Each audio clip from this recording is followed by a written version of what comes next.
And Mastiff Media radio station.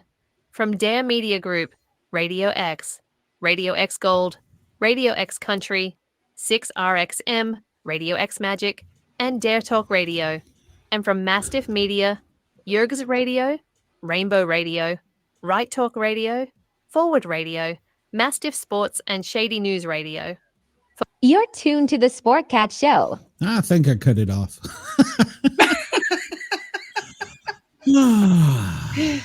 Hello, everybody, and welcome. And we're going to give you a few minutes to come over here and find us because we're not over there where we're supposed to be. We're right here.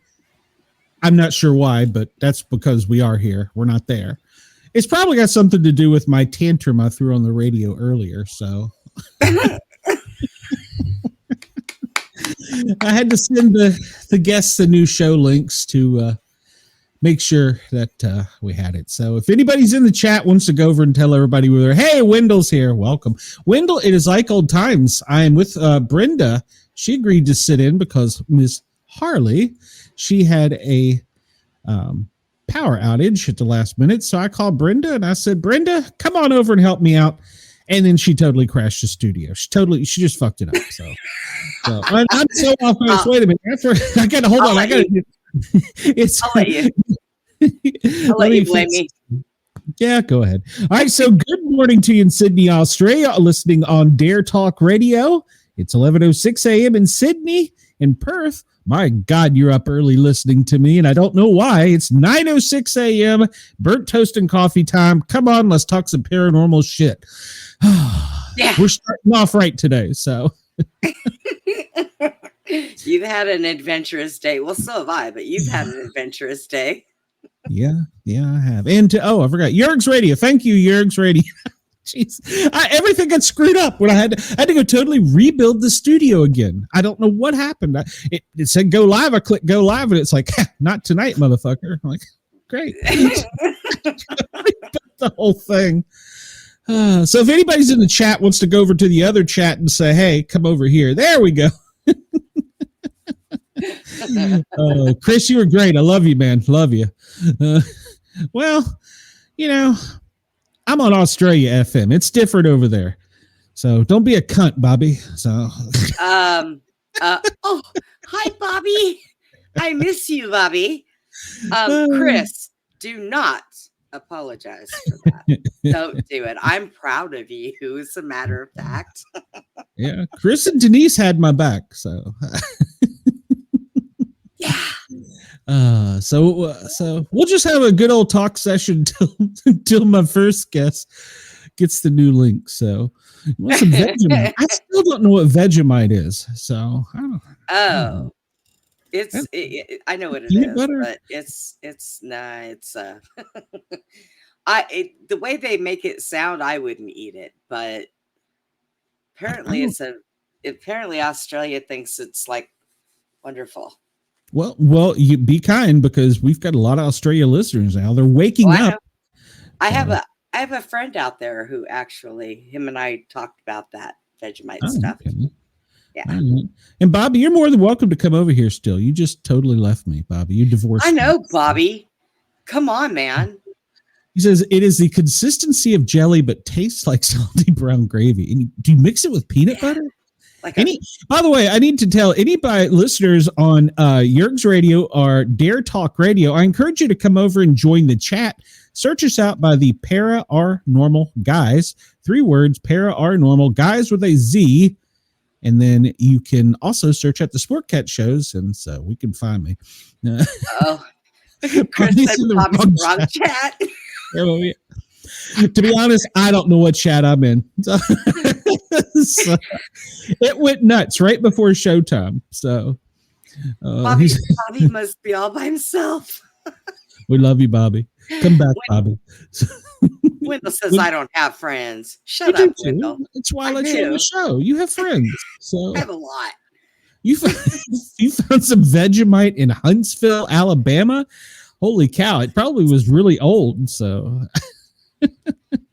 really, I guess maybe. Well, I don't know. They're an international city over there. You know, they're woke over there. So they probably have a lot of stuff in Alabama we don't have anywhere else in the world. It's at the new Cracker Barrel. So you can find it on the corner of 14th. I seen a guy who was dressed up like the Cracker Barrel guy standing on a street corner with a sign saying he got his job back.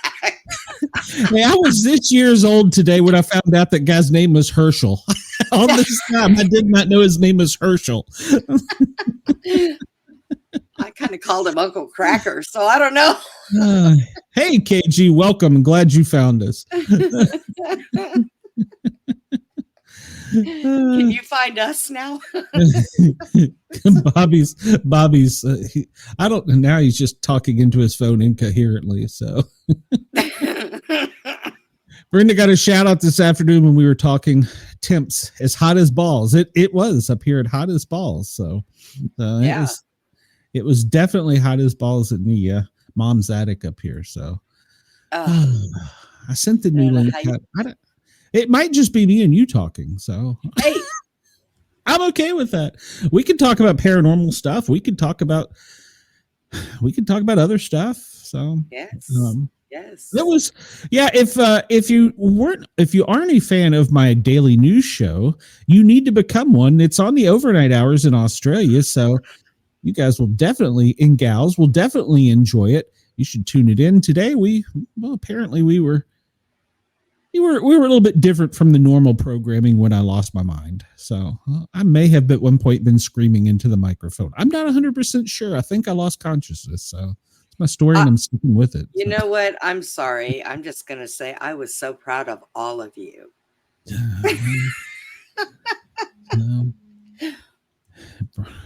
Wendell wants to know if you moved. He can't find you at your old address. He's still looking for you. She's in Huntsville next to Bobby. Yeah, go to Bobby's house. Bring possum and Vegemite. Go to Bobby's house, face the door, knock on it twice, run like hell, and I'll be over there on the right. She'll roll out back and meet you. So, yeah, I have no idea. What are we even doing on this show? Let me look on YouTube and see. I bet the other chat's having a lot of fun without us. So, hell, I don't even see this show on my channel. What the hell? Make some snarky comments about some things, and this is what happens. So, I have 2 YouTube channels, and it's funny because when I do my show, it'll be like there'll be people in that chat, and none of us can see them. They're just talking away to themselves until they finally figure out they need to come over to the other one. Yeah, it happens. Yeah, it does occasionally. I'm in that chat, but it's not. See, this is the one that says it's scheduled. I have no idea. Oh, well, maybe what? Maybe we're in the right place. Are we in the right? Are we in the wrong one? I don't know. At this point, I don't care. So, well, we're here. Yeah, and I'm not even talking about aliens. Usually this stuff goes nuts when I talk about ET, but no, not tonight. It just went nuts. I think it could be because our first guest is a CIA person, so maybe that's it. Uh-oh. Maybe. I hope she finds the link. So Chris says, I get frustrated as hell listening to comments on the internet radio stations and having to comment on here until Glenn gets over here. Then he recaps my anger for a half hour. Yes, I did. And we carried it on a bit longer, Chris. So,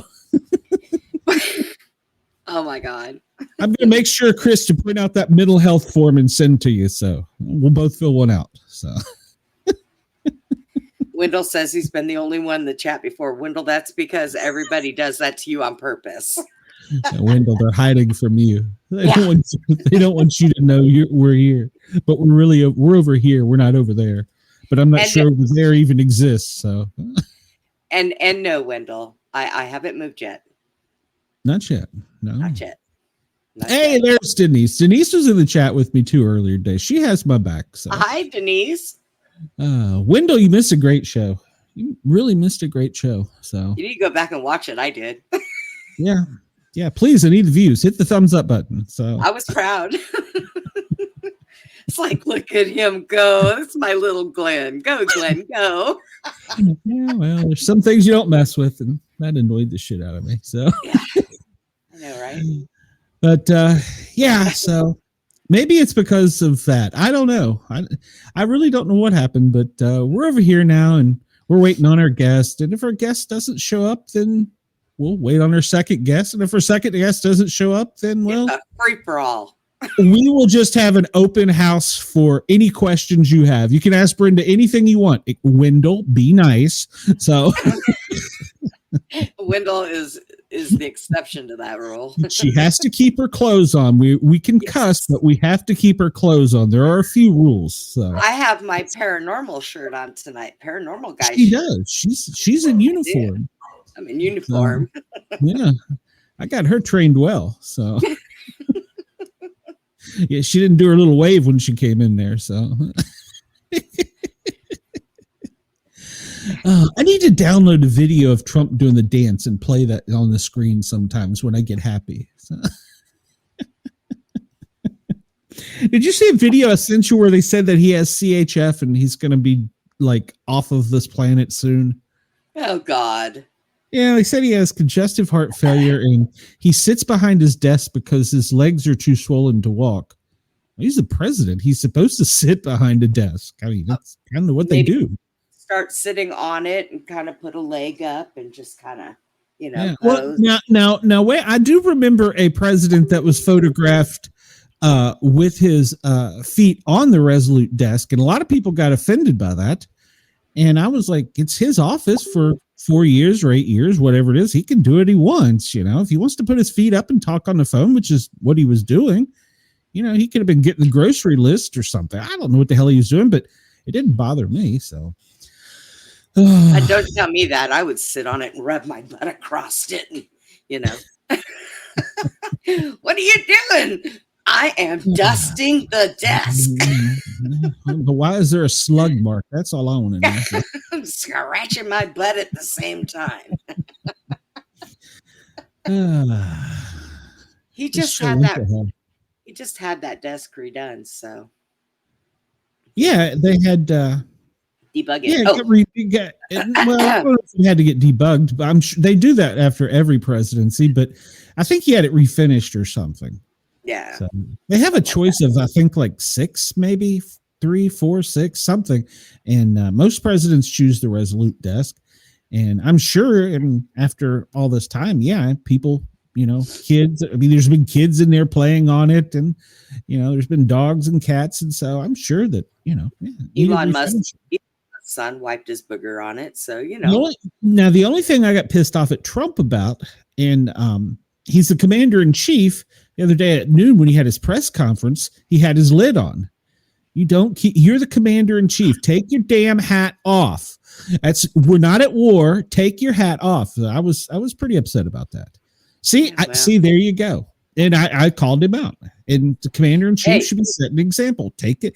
I'm not saying anything about the big red advertisement on his head. I'm just saying take it off. Maybe he was having a bad hair day. Yeah, you're the commander in chief. You can probably hire a pretty good beautician. He says, I have seen indications that a certain TV station in the Minnesota area is attempting to scrub their YouTube channel of as many mentions of, quote, gender identity of today's shooters and pics of the gun mags. Well, I am probably thinking you're correct. So it didn't look like me. It didn't talk like me. so it wasn't me. Well, you're not allowed to show. Look, I had a show one time and somebody was showing me a plastic replica with the sign signature on it, a plastic replica of the actual gun that shot JFK, and the guy held the plastic thing up and they took my show down. I was like, it was plastic. Well, yeah, they will get on you about that. And interestingly, I go in after every show and I edit the words so that I can put all the hashtags in and any links or whatever in. And yesterday when I went to do that, it wasn't like right after the show because sometimes YouTube is editing or doing its thing, whatever. And so I logged into YouTube Studio, brought it up, and none of the Sport Cat Gazettes were there. Every other show I had was there, but not a one of them was there. So I went back to my main page and the little thumbnail was there. I click on it and it says retry again later. But they were later on, they were all there. So I don't know, maybe I'm benefit of the doubt. YouTube may have been having some upload problems or something, but yeah, I think Facebook's been having some problems too for the last few days. Mine's been acting so stupid. Yeah, well, YouTube has been acting crazy here lately. Yeah. Did I send that to everybody? I hope I sent it to everybody. Yeah, to Mickey, to the spot, to Trey. Yeah, I sent it to everybody. So, all right. So everybody has the new show link. God, let me make sure it's the right damn one. Oh, hang on. I forgot I was going to share this show through. I told you I got more screens now, right? Yeah. I think I even got. Oh no, I forgot to put it up there. Sorry. I was going to say I even think I got the show up on my computer screen. I mean, on my TV, but apparently I missed it. But yeah, I'll send it again. So, what are you sending now? Oh, the link. Yeah, just to make sure. I've sent it twice, but maybe maybe they won't get it. So, well, if they don't, we'll just have fun with this. Chris says they didn't like the messages written on the mags. Aren't they actually called clips? They didn't target the appropriate people, apparently. Just my opinion. Yeah. So, and I understand he apparently was very intelligent because I heard one report say that he used the Russian alphabet but wrote in English in print. I haven't read it yet. I really did want to look. I don't know if that's accurate or not, but I did hear that one TV station report that, you have to be pretty intelligent to do that. So the person wasn't a dummy, which is such a waste. It's such a waste to start with, but why you killed two innocents is those kids never did anything to you. So, like I said, when you just shoot through a window and you just do it sporadically, you just hit what you hit. And ridiculous. What? That actually leave that doll alone. As she no longer has an attachment, I got a chance to move her on, Wendell. Oh.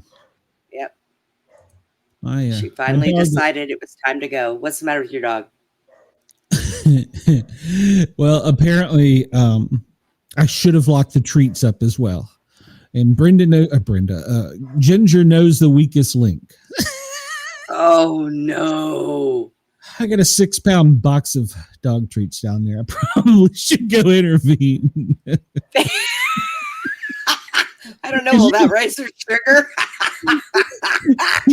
She's definitely on her ass to give her a treat.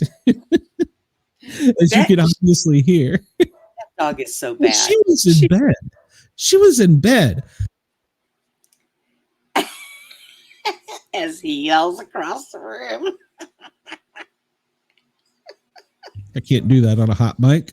So she's not listening to me. I have to go down there here in a minute. So I would tell you to run, but I don't want you to fall down the stairs. They said they didn't think I could kill her like 18 hours. There might not be. I don't think there's any sugar in dog treats, though. No, but she's giving them all to the dog. That's why the dog's raising hell. She wants them. Hey, Grimace is shaking his purple 7-incher. Good job for you, Grimace. Hey, Grimace, make sure to hit that thumbs up button for me with your 7-incher. So, and take pictures. I want to see that. I haven't seen him in a while. Welcome back, or her. I'm not sure. Grimace, welcome back. I'm glad you're here. So, yeah. The dog's being quiet now. I wonder what happened. I don't know. Hopefully nobody's dead. So.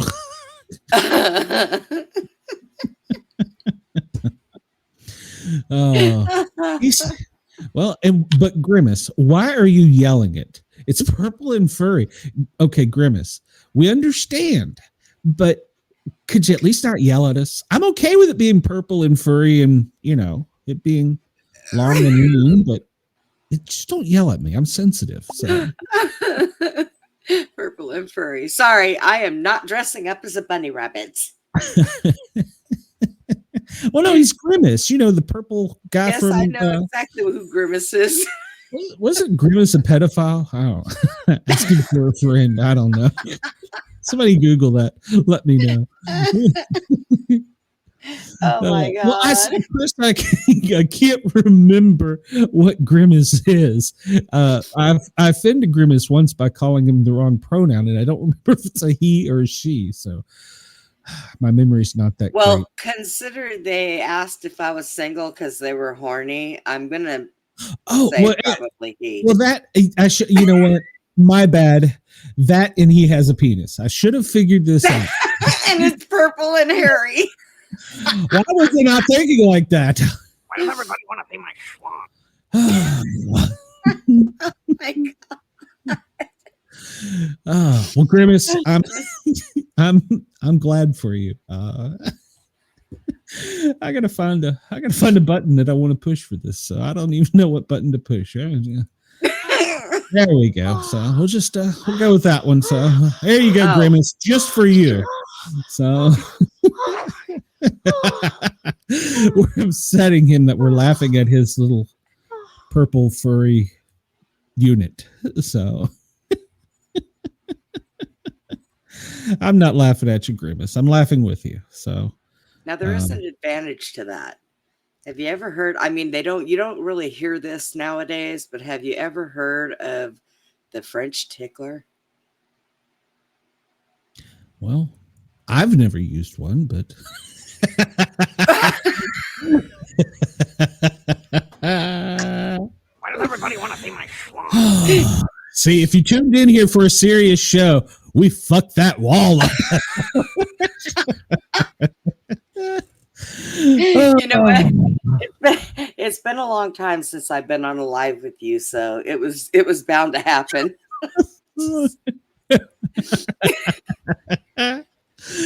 Chris, you have a valid point there. I should have thought about that. Oh, what a stupid question that is. Yeah, it was. What it was. Stupid question. It was. I agree. So I'm sorry, Grimace.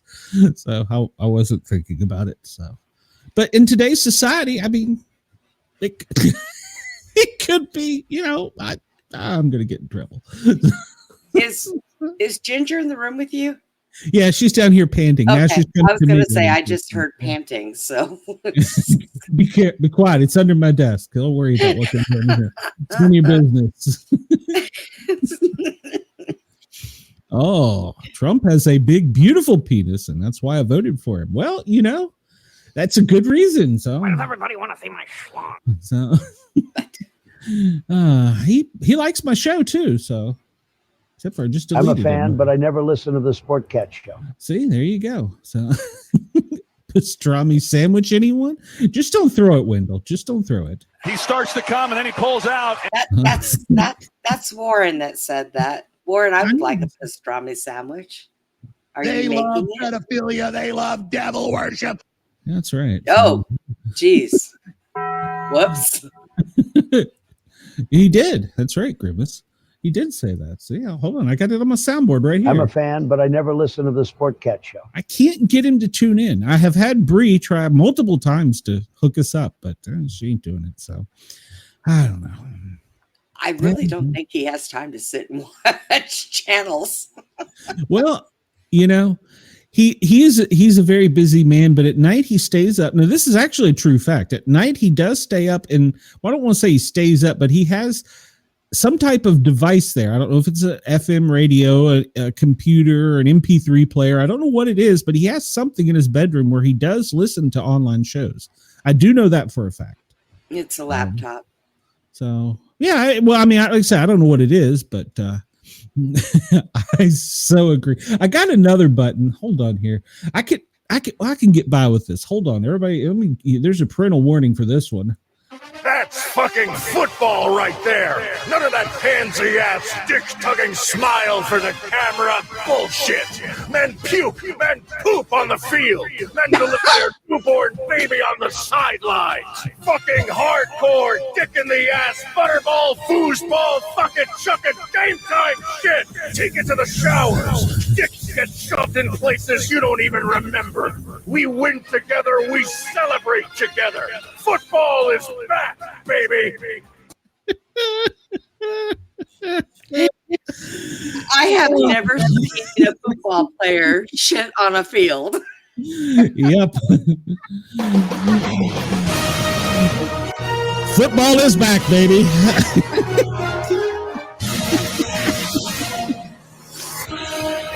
Okay, that's it. Yeah, I can't get by with play, and I'm playing this at 9 a.m. in Australia. I don't know. They may hate me for this, or we may be a hit. I noticed my views have been going up, so maybe they like what they're doing. So I don't know. So, you're sitting over there going, You are fake news. Yes, I am. So No, you're not. see, this is how I knew Brenda was going to be on the show. It was a goddamn car wreck to start. So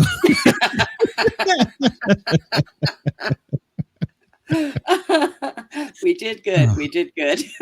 you know, I think we needed this, Bree. 31 minutes of us, or 28 minutes of us just ranting and saying stupid shit. I like it. We should do this more often. We used to. We used to did. do it a We lot. did. Yes. We did. Well, Grimace, don't leave. He's got to go grease his gator. Well, go pet your gator and tell it to come back to the Sport Cat show because we miss you. Why does everybody want to see my schlong? Oh, there you go. But hey, while you're out there, just saying.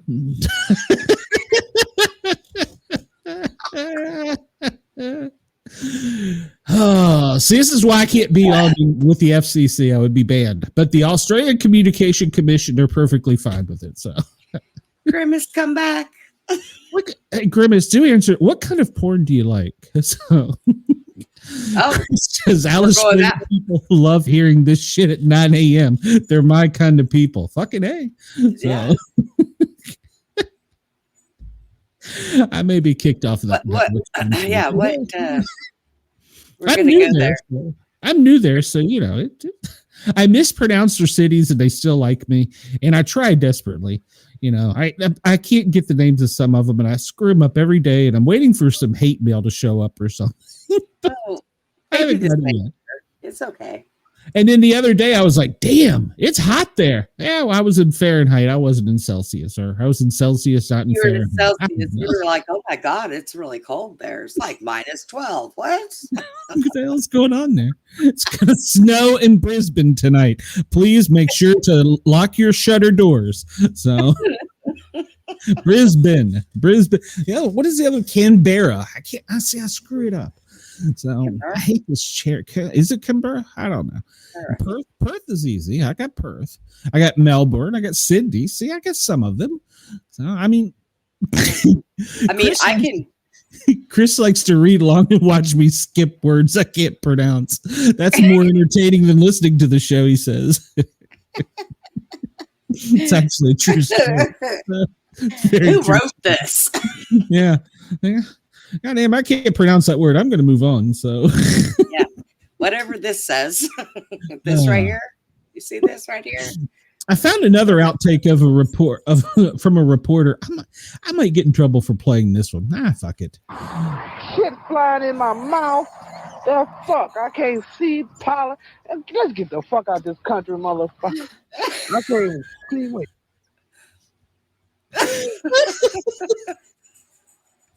He was doing a live report beside the road, and he got sprayed by cars going by, and that was he was live. It was a hot take. I would have really loved to have seen that. Probably would have been the best thing on news in a long time. Fuck out of here.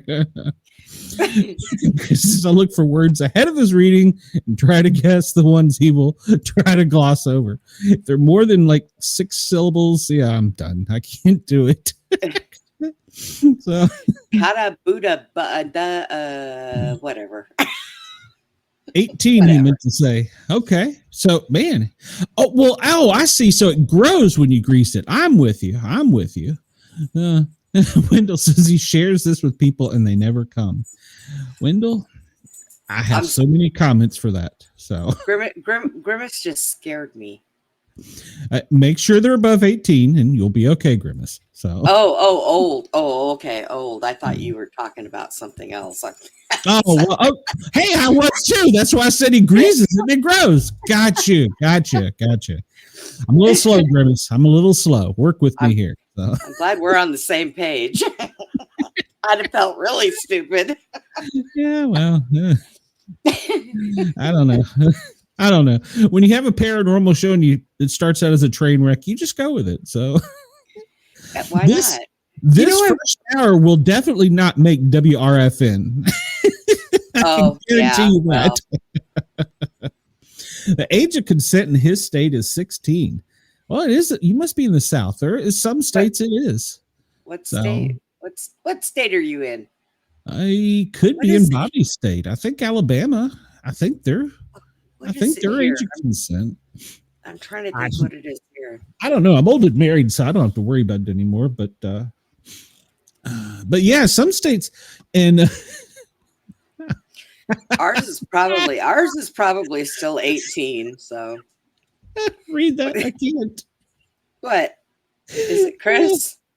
Chris, yeah. Oh, Chris. Has Chris ever seen Miriam? Marianne, dude. It's McMagadamit. McMagadamit. Megadamit.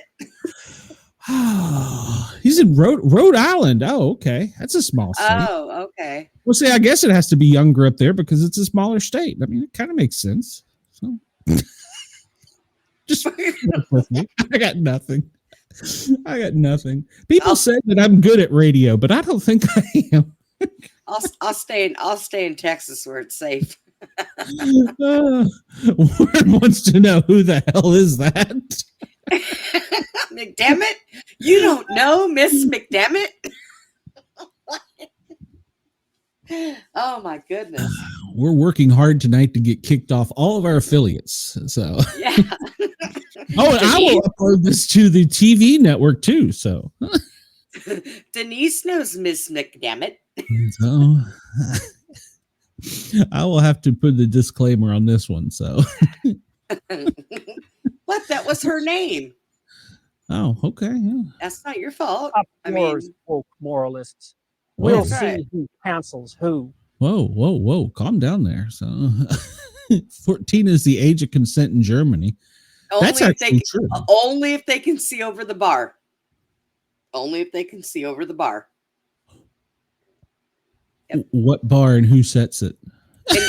In Germany, if they're old enough to drink, as long as they can see over the bar. So what if they get high heel shoes? Does that help, or do they got to come in barefoot?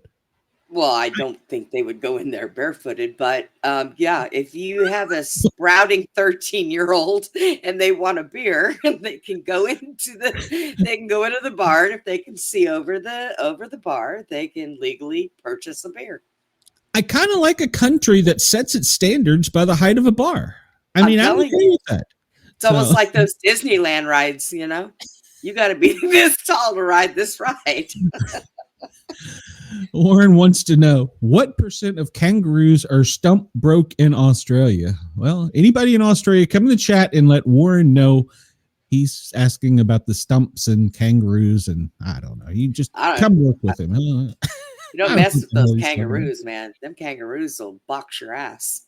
I've seen videos. They can get brutal. They'll just punch you. Yeah, they kick the shit out of you. You go flying. Yeah, and they like approach you and they like side eye you and shit. And then when you're not expecting, you're like, "Oh, I'm gonna pet the little kangaroo." Yeah, like, what?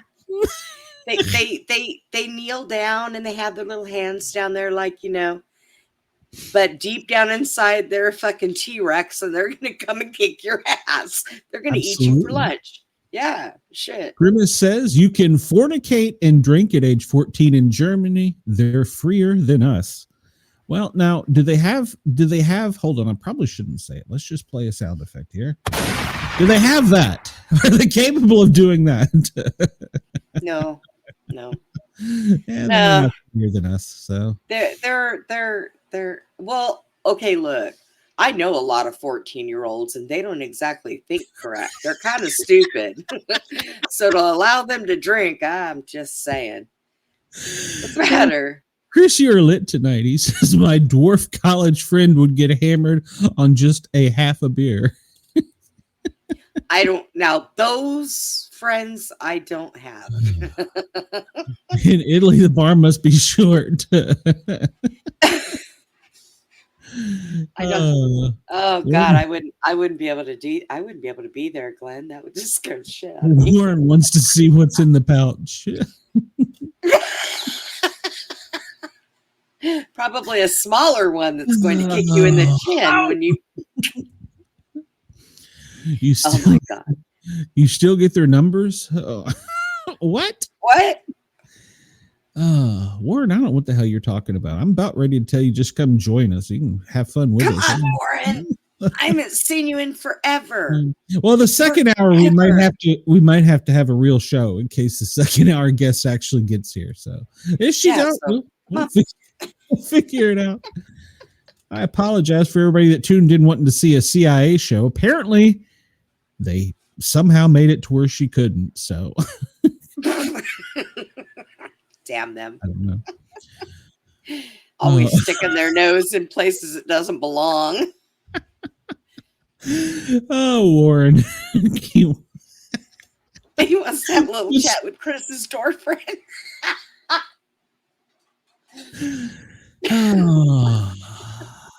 Warren, you nasty. You nasty, Warren. The guy from the secondhand weed smoke at a Van Halen concert and was doing cartwheels on our lawn. What? When do we see you now? Window got lost and Chris has a cartwheeling dwarf on his lawn. Oh, this was a serious show. I promise. I mean, we need them up here like old times. Come on, Wendell. Where the hell is Bobby? Bobby, are you still here? Bobby is on a sabbatical, so he decided to take a break from show business because he was getting too famous. So, oh, was that it? He was getting too famous. Really? That was the story. I didn't question him. So yeah, he was taking a break. So. Well, Bobby, this is not a show. This is comic relief, and we would like you to assist us. I was asked by the TV network to see if I could put the Misfits back together and do a show. So I miss that show. I miss that show. But it's like herding cats, and everybody's all spread out. But see, it was okay when it was me and you and Andy and JT before he broke his own heart, which I told him not to do that, but he didn't listen. So I think I'll just go get Shelton from him and I'll just operate Shelton. Yeah. Chris says Bobby is laying low to see if Alabama is shit this season. So, oh shit. Wendell says send the link. I thought it was in the chat. Now, Wendell, we got to have a serious show afterwards. So be careful here. Hold on, be nice. Let me find it. Don't be geeking out on people's tits, okay? Yeah. No, that's my job. Where the hell? Where's the Misfit chat? It's in here somewhere. I don't know. Am I even? Think I'm even in that? Hell, nobody's talking it anymore. So it's so far down the. I mean, like I don't even see it here, and I thought I'd been in it recently, but I don't even see it. Put it in your chat in here. Oh no, then we'll get Grimace on here. I'm not ready for that. You know what? And when the guest comes, you can always kick him off. You have the power of that button. Roger, welcome, Roger. Welcome. We are glad you are here. Please hit that like button, the thumbs up button, the share button, the subscribe button. Please, God help us. Please. Harley, are you fixed yet? If your power's back on, get in here because what happened was I have to explain this again for those slow ones in the back. The system went to hell when I went to hit go live, and so I had to set up a brand new show. And well, I don't know where my first guest is. The second guest, she messaged and said she got the new link, so hopefully she'll show up. So, but if not, this is kind of fun too. We need to do this more often. So we really do. You and I fight like cats and dogs, and it's great. So it's still one of my greatest TikTok moments. I'm trying to tell you to shut up. I don't know. That one that me, you, and Harley did that one night did pretty good too. She sent me the thing on it. I was like, woohoo, look at there. It did. She's made some good shorts. So I don't know how to do those. Well, thank you, Roger. We do appreciate it. And make sure to tell everyone, Roger, normally this show does have paranormal aspects and things, but the system crashed and went to hell. And so the first hour, we don't have a guest because I guess she didn't get the email where I sent the new link. So it's Bree and I just kind of shooting the shit, and be advised there's adult language. And so hopefully the second hour, my guest will be here. So there's no adults in this room. Yeah, that's true. That's true. We get Chris and Denise. They'll keep us straight. So I want to say again, I'm very proud of them today. They were great. Yeah, Roger, I don't honestly, sometimes when you set up a paranormal show, usually it's when you do a show about aliens, everything crashes. Or ghosts. But tonight, sometimes ghosts, but tonight's show, the first guest could have been an X 3-letter CI something agent. And so perhaps after my fit pitching this morning on the Sportcat Daily Gazette, they're like, no, not tonight. He yelled today. You don't need to out live in New Zealand right now, so Denise says, Chris, stop, my stomach hurts from laughing. I needed this tonight. I did. So I really did. Had to lighten you up. You were so tensed earlier. Well, they say everything happens for a reason. Well, I got a lot going on. I'm still here in Knoxville, and now I'm worried about Hellhound. I still haven't got the lab results back. And so, and just, it's been a rough couple days. So, but I'm getting better. I'm okay. Kind of surprised mine isn't over there barking its head off. He's laying down here sleeping. She came up here and begged for me, and then she went back downstairs. So she'll I need to go down there and see. She's probably got the box is probably just on the floor, and she's open and it probably empty. Oh, wait a minute. We have a new guest here. Yeah. Hello there. She has power. She lives. Welcome, Harley. Hey, by the way, Harley, you can say fuck now. So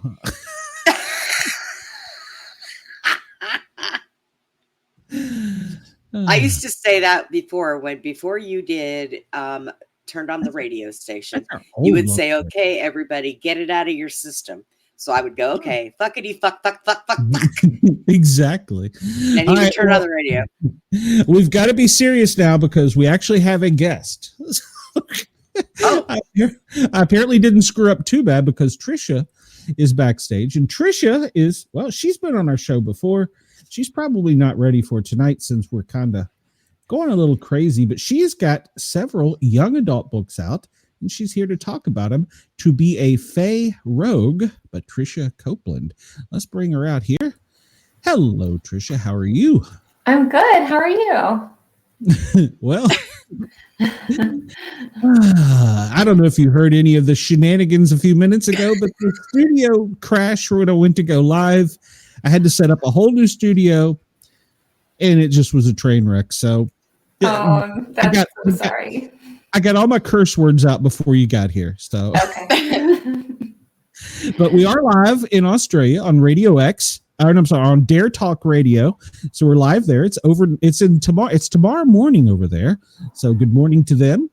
And we are live on Yerg's Radio. And if I'm not censored, we will also be on Pine Island FM tonight at like midnight. But after the first hour, they may cut me. So I'll let out some frustration. So Tricia, how the hell are you? It's been a while. You've been on our show before. I have. Yes, it's been a little while. Thank you for having me back. Oh, we love to have you back. When we last had you, we had a good talk. And now, is this a new book or is this the same book? Because this is To Be a Fae Rogue.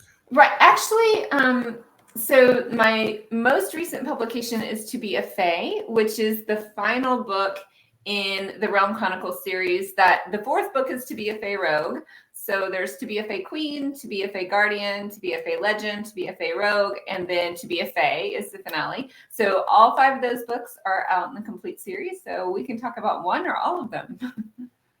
Awesome. Well, for anybody that missed our first show, why don't you tell us about what the series is about? Give us like a baseline, I guess would be the best way to say it. And we'll go from there. Right. So the main protagonist is Titania, Queen Titania, who is in my background here. That's my character art of her. And she initially is a princess and 15 years old, living in the Fae realm, which is a realm tucked under our human realm. And they can enter and leave the Fae realm through these fairy rings or fairy portals. But they don't come into the human world in general. So Princess Titania is 15. She discovers how to stop this invading species from invading and taking over their kingdom. And her father decides, hey, I'm tired of being king. You be monarch. So she is crowned queen at age 15, and she's the first female monarch of her realm. And some of the other monarchs are thinking, she's 15. She's a female. We've never had one of those. We're not so sure about this. So she has challenges left and right from everybody who doesn't think she should be queen. That sort of sets up the first book. And then we discover that she also has special powers as a fairy that have been handed down from her mother's line. And there is an evil spirit hunting her because she is, or could be, we'll find out in the series, the legendary one to end all evil. So the Fae have a legend that there's one person going to come to stop all this evil from happening. And many of the Fae that know her start to believe she is the one. So the book or the series goes through just all her trials and tribulations with this evil spirit hunting her and her fairies. Awesome. I want to circle back to what you first said.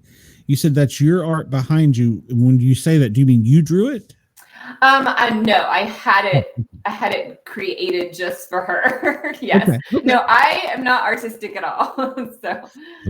All right. Yeah, I wanted to make sure. I was like, wow, you are very talented. So when we had you on before, you told us, refresh my memory, how did you come to, well, wait a minute, I'm trying to figure out how to word this. How did this society under ours come to be, I guess is my question.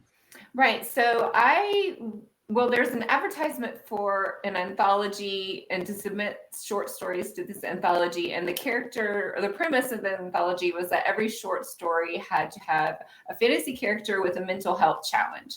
And in the advertisement, it had this fairy, and she was hunched in a meadow, and she looked scared or anxious or something. And I never written about fairies. I've written about witches and vampires, but never fairies, and really didn't know that much about fairies. So I sort of made it up as I went along. So I gave Princess Titania an anxiety disorder. She has panic attacks. And so I wrote that short story, but the anthology didn't go anywhere. And it was just sitting there. And at the time I was writing the finale to my witch series, and the witches needed an army. And I thought, who's going to help the witches? The fairies could help the witches. So I had Queen Titania come help the witches and save the day. And then really she needed her own series. She needed her whole story arc there. So that's how I kind of created, and my witch series is very much urban fantasy. So it's contemporary urban fantasy. The vampires and witches are real, but the humans don't know they really are. So that kind of led me into, having this fairy army, but they live in this other realm where they don't really have technology or electricity or any of those things.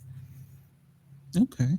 Did you do research on fairies and at all? Or? No, I did not. And and it has turned out okay. Nobody said, "Hey, your fairies aren't susceptible to iron," or "Hey, your fairies can lie," or "Hey, your fairies have wings and lots of fairies don't." So I knew fairies from Peter Pan and Midsummer Night's Dream and things like that, but I didn't I just went off on my own.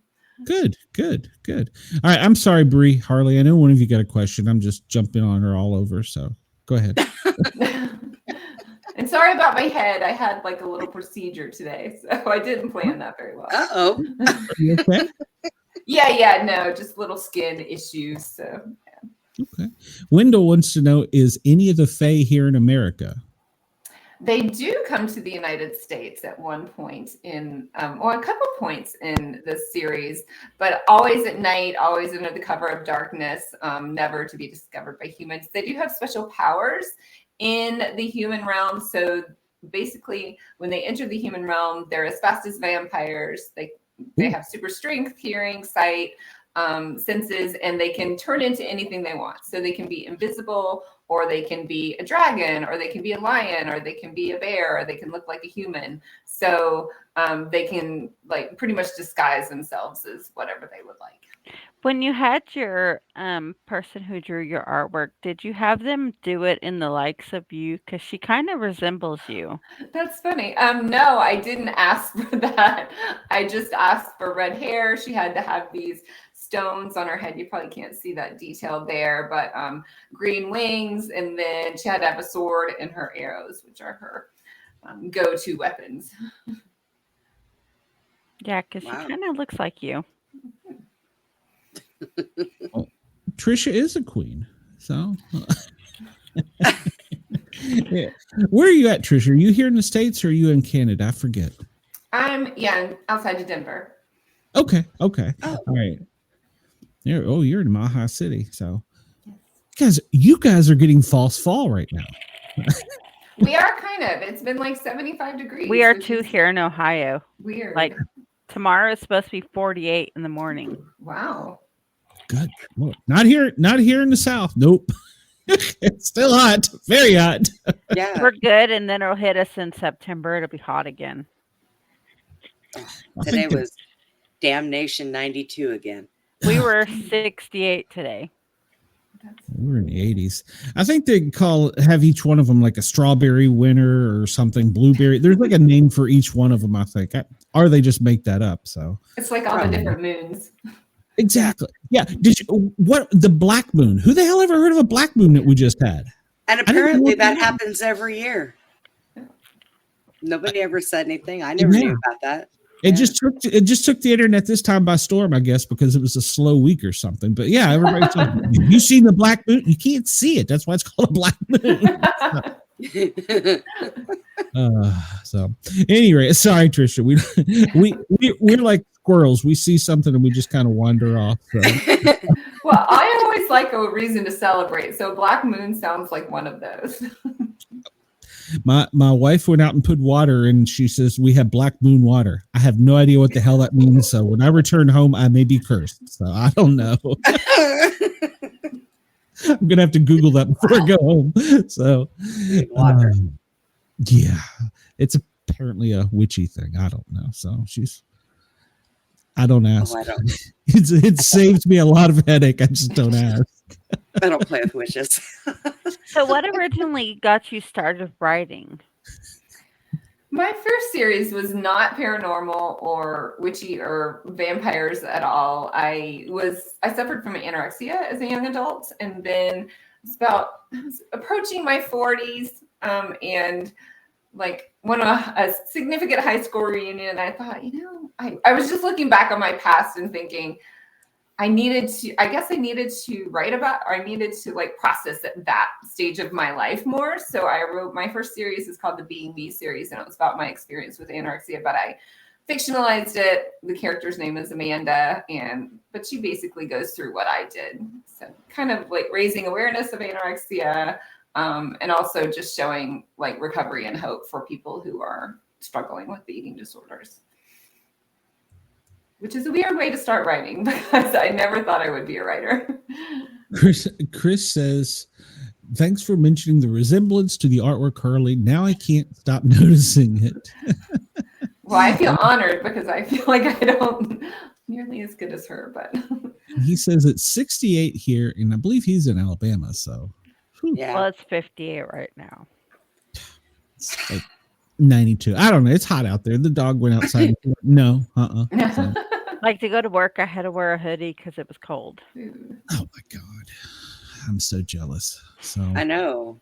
I live in Texas. What are you talking about? It's 10 degrees hotter here than it is where you are. I couldn't take it. No. Still 90 outside.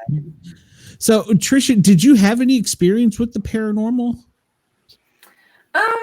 You mean like personally or like with research? So I can talk about my most recent experiences. So my sister passed away 2 years ago, and just in the past couple of months, I've started this new relationship with her, because the first couple of years were just, okay, I miss you, I miss you, I miss you. And I thought, you know what? There needs to be a change in this dynamic here. There needs to be something. And my mom's cousin was in the hospital about a month ago, and nobody could go see him. It's cardiac ICU, and you can only go for like 15 minutes. And I live all the way across the country, and my parents were far away. And I felt so sad that nobody could go see him. So I said, I just put my sister up to it. I said, okay, you need to go see him. And he got better. He got better in like 3 days, and he came home from the hospital. I thought, oh, yes. So then the next thing that happened is my son's cat ran away. And well, he was hiking, and a friend was watching the cat, and they let the cat out, and they didn't notice. And cat was gone for 6 days. And I thought, you know what? My sister is a cat lover. And so I asked my sister to bring the cat or look for the cat, and the cat came back that afternoon. So I am convinced that is my version of paranormal right now. Well, that's pretty Not good. a bad version. Yeah. Yeah, that's pretty good. Well, I don't know what your beliefs are, but there's something on the other side of the veil. I mean, I definitely do believe that. Yes. Yeah, I mean that sounds like you've made a contact. That's awesome. Yes, So, well, yes, I believe that my sister is helping these people when I, kind of maybe ask or point her in the right way, or animals. Do you ever feel her around you? Or it's more sometimes that I see things in other people that are similarities sometimes, and I think, oh, that about that person is like her, but it's often that there are other things about the person that's not like her, that they don't totally match. But it seems like that has happened a couple of times in the past week. have you ever thought about incorporating some of this into one of your story arcs? I might, because I definitely have, like in the Fae series, I definitely have goddesses that she sees in dreams and that tells her things. And her mother is basically catatonic, except for she comes out with these prophecies every once in a while. And her mother is with the goddesses when she dreams of the goddesses. So she's sort of getting these messages from these spirit beings, I guess you could call them, that she interacts with in her dreams. So yeah, a little bit of incorporation there. It sounds good though. Now, your stuff, I know you label a lot of it as young adult, but you kind of do all genres there, don't you? I do, yes. So my Being Me series, that's the girl recovering from anorexia, is college age, so new adult. And then I have a romance series. It's the perfect romance series. It's also based, I mean, it's not erotica, it's fade to black romance, but it's more adult. Yeah, it's like that 25 age. So. Okay. I don't know where Brenda went. The CIA may have got her, so she'll be back. So hopefully. Well, so you've just finished this story arc. Is that was correct? Right. What do you have next? You've got to have more. You seem like the type of person that can't sit still. I do, and I finished the book like 6 months before it like released, which was odd for me because I haven't had that much of a lag before. So at first I was relieved to finish the book. Like all my characters are wrapped up. They're happily ever after. Nothing bad is going to happen to them again. But now I miss them. So now I think, I need to do something else. But in the finale, I won't give too much away. In the final book, I have a big spell that they have to perform, and they need 12 different kinds of fantastical beings to perform this spell. So that's a lot to figure out. So I have a Nyx, I have a Sprite, I have a Wolf Shifter, I have elves. I can't even remember all now, but there were 12 vampires, the witches, obviously the fairies. Let's see. It seems like there are a couple of other ones, but right now I'm writing a short story about the Nyx character, and she comes into the finale and she does a little mayhem and causes some problems with, I'll just say, the treaty that has been formed to help combat this evil. But I'm writing a short story about her, and I think that might become my next novel or my next series. Nyx, is she a vampire? No, so the Nyx, at least in my research and my interpretation of them, are fish shifters. So they shift into fish, which is very odd when you think about it, because they're not, warm-blooded beings or anything like that. So more merfolk-like or more siren-like, but a fish. Okay. And they completely changed to a fish and then completely changed back to a human. So. Wow. Well, not really a mermaid then. No, not a mermaid. Yeah. Brenda says her internet went out, so we'll just carry on without you, Brenda. So, and Kay, I know you can hear me in the background. We are running a little bit behind, but we'll get to you just in a bit here. So, because we got totally sidetracked when we started here, so hopefully she could hang on. So now, fresh memory. How many series do you have total out?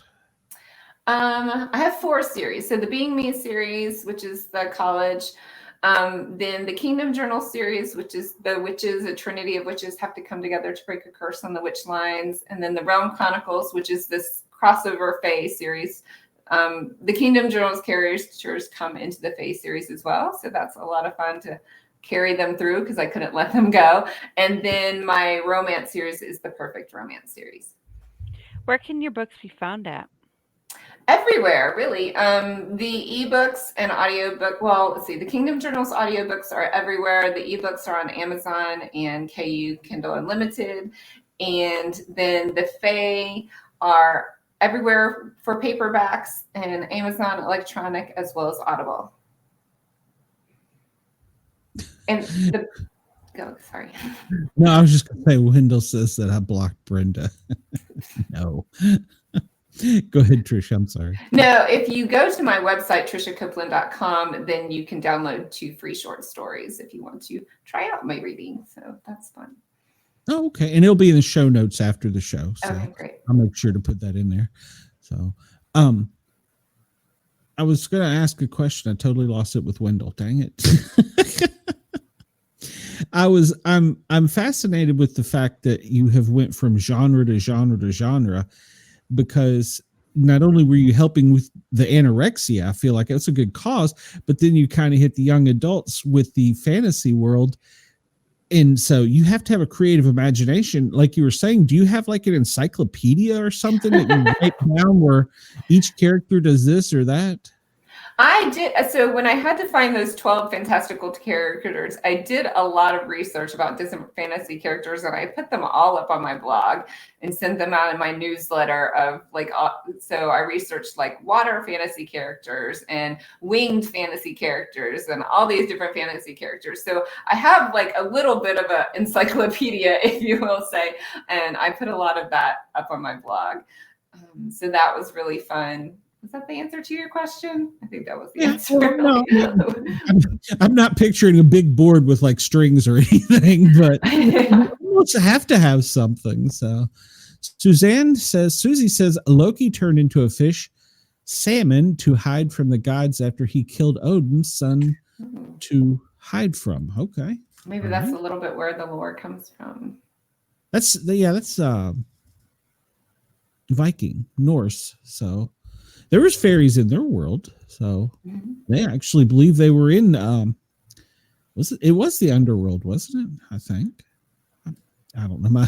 Somebody will yell at me. My Norse, I'm not up on.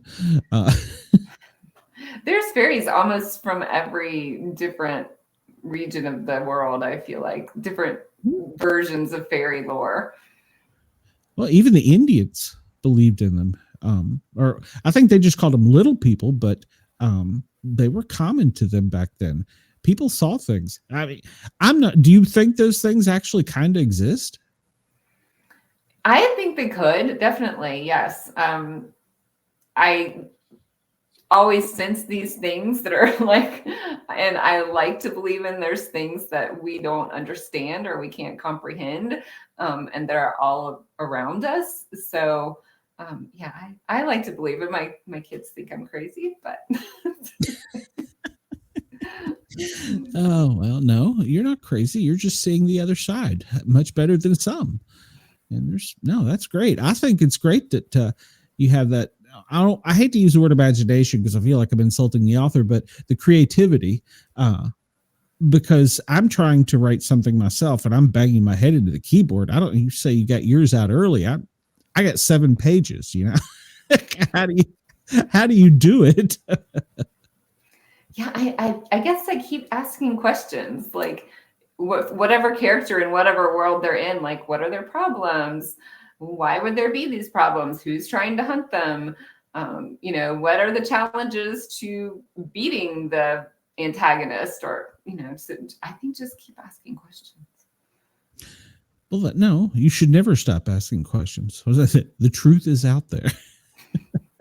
Upon my old X-File days on growing up, I was a nerd from a way back, Tricia. So. I can relate to that. I mean, I believe that there's things out there. I mean, I don't know that I've ever seen a little person. I've seen Bigfoot, so I know he exists. So why can't a UFO? Why can't fairies are little people? And like I said, the Indians wrote about them. So there's got to be something that for decades, So a little fact that I found interesting about fairies: they used to ride around on corgis. Oh, interesting. I haven't heard that. Like the dog? Yeah, like the dog. If you look at pictures that people draw and stuff about fairies, like they're riding on a corgi. I didn't know that. Chris says, can I ask what kind of power or advantage they get by shifting to a fish?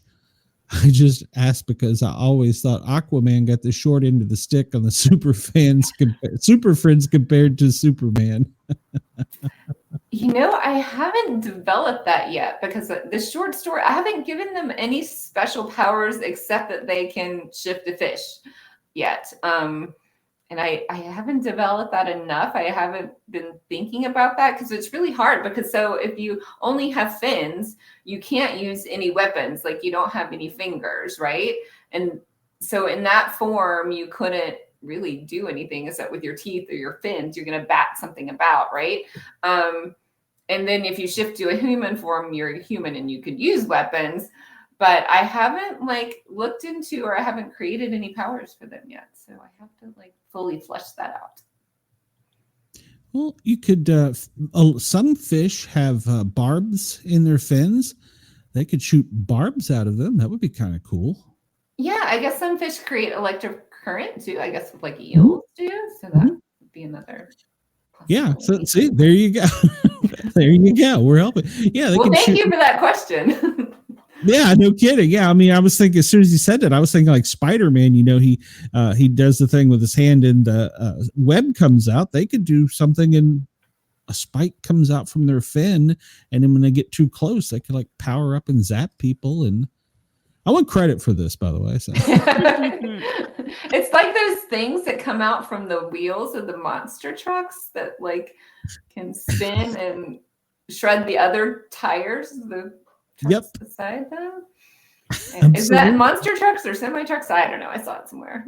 I think it was monster trucks. So, but yeah, that's exactly. Yeah, they come out like I think 007 or one of them also used something like that to shred the tires. So, yeah. They did that on Twisted Metal. That's right. I only watched like 2 episodes of that before I tuned out. So.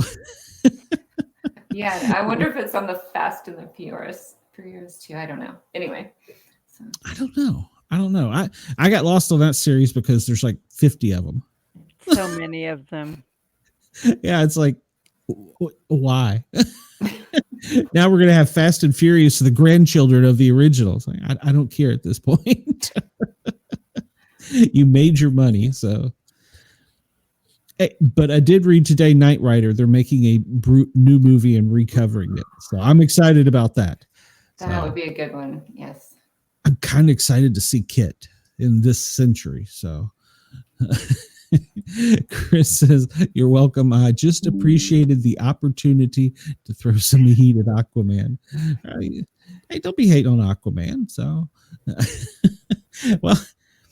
They can't, but they can come ashore or they can be on land. They can't. Well, if they turn into a fish on land, that would kind of suck. But I did. They needed to go through these fairy portals, so I gave them the ability to be strong enough to fly through the air for certain distances.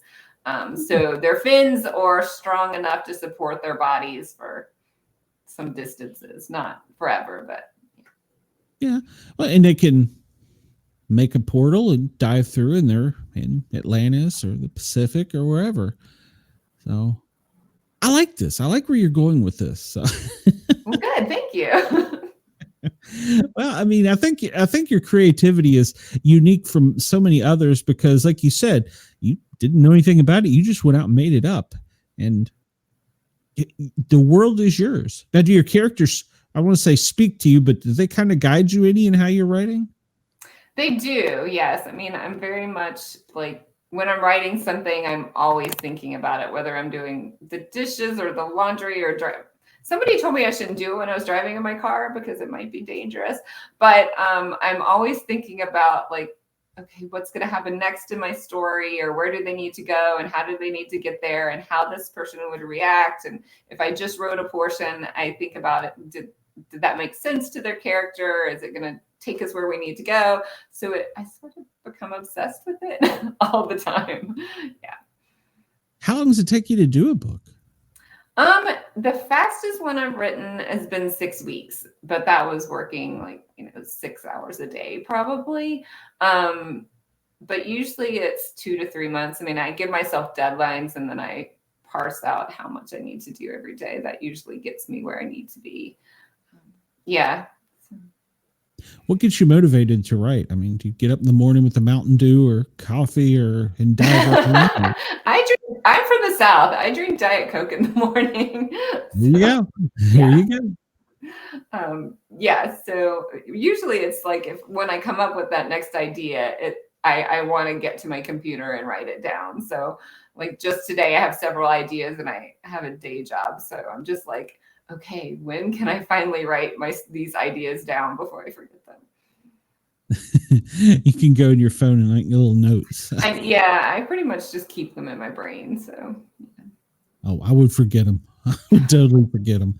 So, have you ever, this odd question, have you ever had a dream and then woke up and said, okay, I got to get this on paper to put this in there? I'm probably the only author that will tell you I have not had a dream about my characters. I will have an idea in the shower or in odd places like that for like how to get from place A to B, but I haven't had a dream. That's sort of disappointing. No, I mean, you will tonight, maybe. Well, Maybe. A lot of people don't remember their dreams too. So, and they say it's stored in a short-term memory. So after like 10, 15 minutes, it's gone. Right. If you don't think about it when you first wake up. Yeah. And I'm lucky to be, I'm thinking of the Mountain Dew. So that's not Mountain Dew. Got to get fired up in the morning. And I'm from the South too, a sweet tea. So, but doctor doesn't like me saying drinking the sweet tea. So I was going to say the Mountain Dew, I think, has a little bit of sugar in it too. So. Yeah, well, I was like, it's better than the Mountain Dew. So apparently there's some other thing. I don't know. You get to a certain age, you haven't reached it yet, but they start telling you everything in life you enjoy, you can't have. So they're like, oh no, tastes good. No, I can't have it. Eat celery. So there's no manual for growing old. So I kind of am winging this one on my own. Oh man. And I did want to ask you some serious questions because of I also feel like, and Harley, I'm probably cutting you off, I'm sorry. When you talked about earlier with the anorexia, have you presented that to, are there any like groups or I don't, what's the right word? I guess groups sent your stuff out there to say, hey, somebody could use this if they need help. No, I haven't specifically done it. There's there's several authors that have written, I'm sure many authors have written about their stories of anorexia. So, I mean, obviously if someone reached out to me, I wouldn't like not do it, but it is, I mean, every story is different and it is a work of fiction. So, I was very careful, like not to teach how to be in the disease, because that's very important when you're talking about these diseases. I mean, kids now can look it up online anywhere. So at least in my books, I'm not going to do that. But so I haven't gone that route. I don't know that I want to be I guess I'm doing that in my own way, right? Just with my books. So. But your story is unique, so you should share it. Maybe so. I mean, yeah, like, and I always say, like, I'm stupid and silly on this show, but if you help one person, it's worth it, you know? Oh, definitely, yeah. So, how can I ask? How long did you suffer from anorexia? Not very long. My disease progressed very fast. I went from I lost 44 pounds in like 3 months. So I was very sick very quickly. And was not really letting anybody help me until I almost died. So, yeah. Wow. I didn't realize it could progress that quickly. Yeah. If you're serious about exercising, not eating, yes, it can. So. It probably a stupid question, but at the time, were you worried about your body and the way it looks, or? No, the interesting thing is now I'm to the age where I have friends whose daughters or sons are suffering from the same thing. And I look at the point at which they're putting them into like medical treatment, like in the hospital, because their bodies are breaking down and they're worried that their heart's going to stop. And it's like way before I even it's like but I was like way past there. So yeah, it's kind of scary as a parent looking back at how scared my parents must have been about me. And but when you're in the disease, you can't see it. I had body dysmorphia too, so I couldn't even see myself as thin. And just wanting to like stay in that land of not paying attention to other issues that were going in my life. I mean, it really is, or for me, it definitely was an addiction, like alcohol or drugs or anything. Like it keeps you from thinking about the real problems maybe in your life. So, and that's really was the crutch for me. And I was just not that I was too goody two shoes, take drugs or drink alcohol. So I myself suffer from body dysmorphia because I had gastric bypass in November and I've lost 127 pounds as of right now. Wow, congratulations. And I don't see it. Oh, you can't see it either. Yeah. Nope. Everybody else sees it, but I don't. I see it in pictures, but when I look at it, I don't see it. You still see your old self. Yeah. Yep. It's a very strange thing. Because I've gone from a 22, 24 down to a size 10. Wow, that's amazing. That's a lot of good work. I hope you feel good. Oh, I do, because I got so much more energy. Well, not right now, but normally I have more energy than to keep up with my kids. That's awesome. That is. Sounds like you got one very unhappy kitty cat. Yes, he usually gets food about now. So no, that's my Squatch does the same thing, and trust me, he won't let up until you take care of him. That's all good. We understand.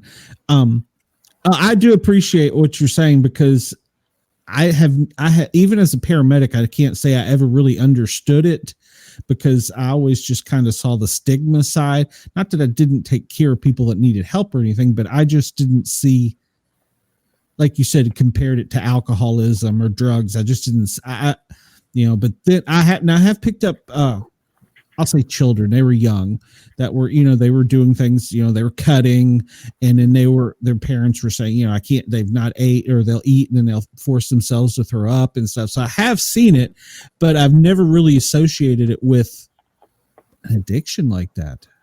Yeah. I mean, my brain just got rewired so that I couldn't, like, even when I realized I was so thin and really not doing well, I could not make myself behave. I couldn't make myself eat. I couldn't make myself behave differently. It had to be someone else. and unfortunately for me, I wasn't willing to do it or get better until I was very sick. So, I don't want other people to have to experience that. So did, like alcoholics and drug people or drug addicts will have like a moment or a rock bottom. Is that kind of what you had? Definitely. Yeah. My heart started racing, and then it was going really slow. And I called my friend, and she took me I was on college campus. So she took me to the urgent care there. The doctor was very, maybe like you did this to yourself, which was true. I mean, partially true, right? When you're an addict, or, when you have a disease, and sometimes in the beginning you're like, oh, I just want to be thin. I just want to lose weight. I just want to exercise. And people give you a lot of good feedback initially, right? And that helps boost your confidence, or your, endorphins, or whatever you're boosting. And then you get addicted to that feeling of doing the same thing. Right. But anyway, so she was very, I can't help you. You have to help yourself, or you have to find someone to help you. So I was really grateful that they gave me the resources to, get myself into treatment and those type of things. So. Oh, good. I won't defend the doctor, but we do get jaded. I mean, we see as a paramedic, you'll run the same person at ODs, the same person that's drunk at the, we had people we could count on a weekend. Oh, we're going to get, this person, they're going to get too drunk and pass out, and their mom's going to call for us. So you do get a little jaded. But one thing I was an instructor. One thing I always tried to tell my students is sick people. Wait a minute, how do I word this? People that are addicted to drugs, alcohol, or whatever can still get sick. Don't overlook them and put your judgments in front of them, because you're not in their shoes. And Sometimes it is hard to do. I'll be honest. Like you just said, the doctor's like, well, you did this yourself. And I'm thinking to myself, yeah, I've run a bunch of people that drug addicts, and yeah, here we are again. Hey, how are you, Chris? So, Yeah, but part of my reaction to that was, no, I'm not going to die from this. Like, it kind of pissed me off that she said that. And I was like, no, wait, I'm not going to die from this. I'm going to do whatever I can not to die from this. And so, at that point I was like, okay, I'll do whatever you tell me to do. Tell me how to fix it and I'll do it. I mean, obviously you don't fix it in one day. And an alcoholic will say, I'm not a drunk. I can handle it. I'm not a drunk. I can still do my stuff. So, I mean, they say the same thing. Right. So, and I really guess I never looked at it that way. And I appreciate you for opening my eyes a little bit on it, because I never thought of it that way. But another thing you said, when you got the rush from the endorphins and stuff, I was thinking in my head, that's the same thing I got from being a paramedic and a firefighter. The thrill running, when I retired or was kicked out, when I was in forced retirement, that was the worst part. I missed getting up at 3 a.m. and doing, being from dead asleep to wide awake. You do get addicted to that. That's a good rush, especially if you're helping someone. And so, yeah, I can totally relate to that. So that's awesome that you shared that. Thank you very much. So, yeah, it was interesting. The psychiatrist that treated me, he only treated cocaine addicts and anorexics. He said they had the same brain chemistry. I was like, I'm not a drug addict. I'm not like them. But yeah, I was. Yeah. Looking in that mirror is hard sometimes. When I was diagnosed with PTSD, I was like, that's for soldiers. That's not for me. And they're like, yeah, you're crazy. I'm like, oh, well, I knew that, but so, not but crazy. yeah, but yeah, you don't look at it because you put it, no, that's somebody else. So, but yeah, and I was lucky I had that aha moment at a very odd time. But yeah, it was, you do need to, and luckily I had somebody to kind of kick me in the butt and tell me, go do something.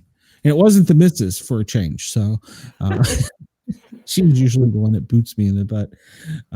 So we really went far away from the book that you were here to talk about, but I am glad that we're talking about that because it does bring awareness to it. So Chris says food addictions are so difficult. You cannot cut food completely out of your life like alcoholics and drug addicts do.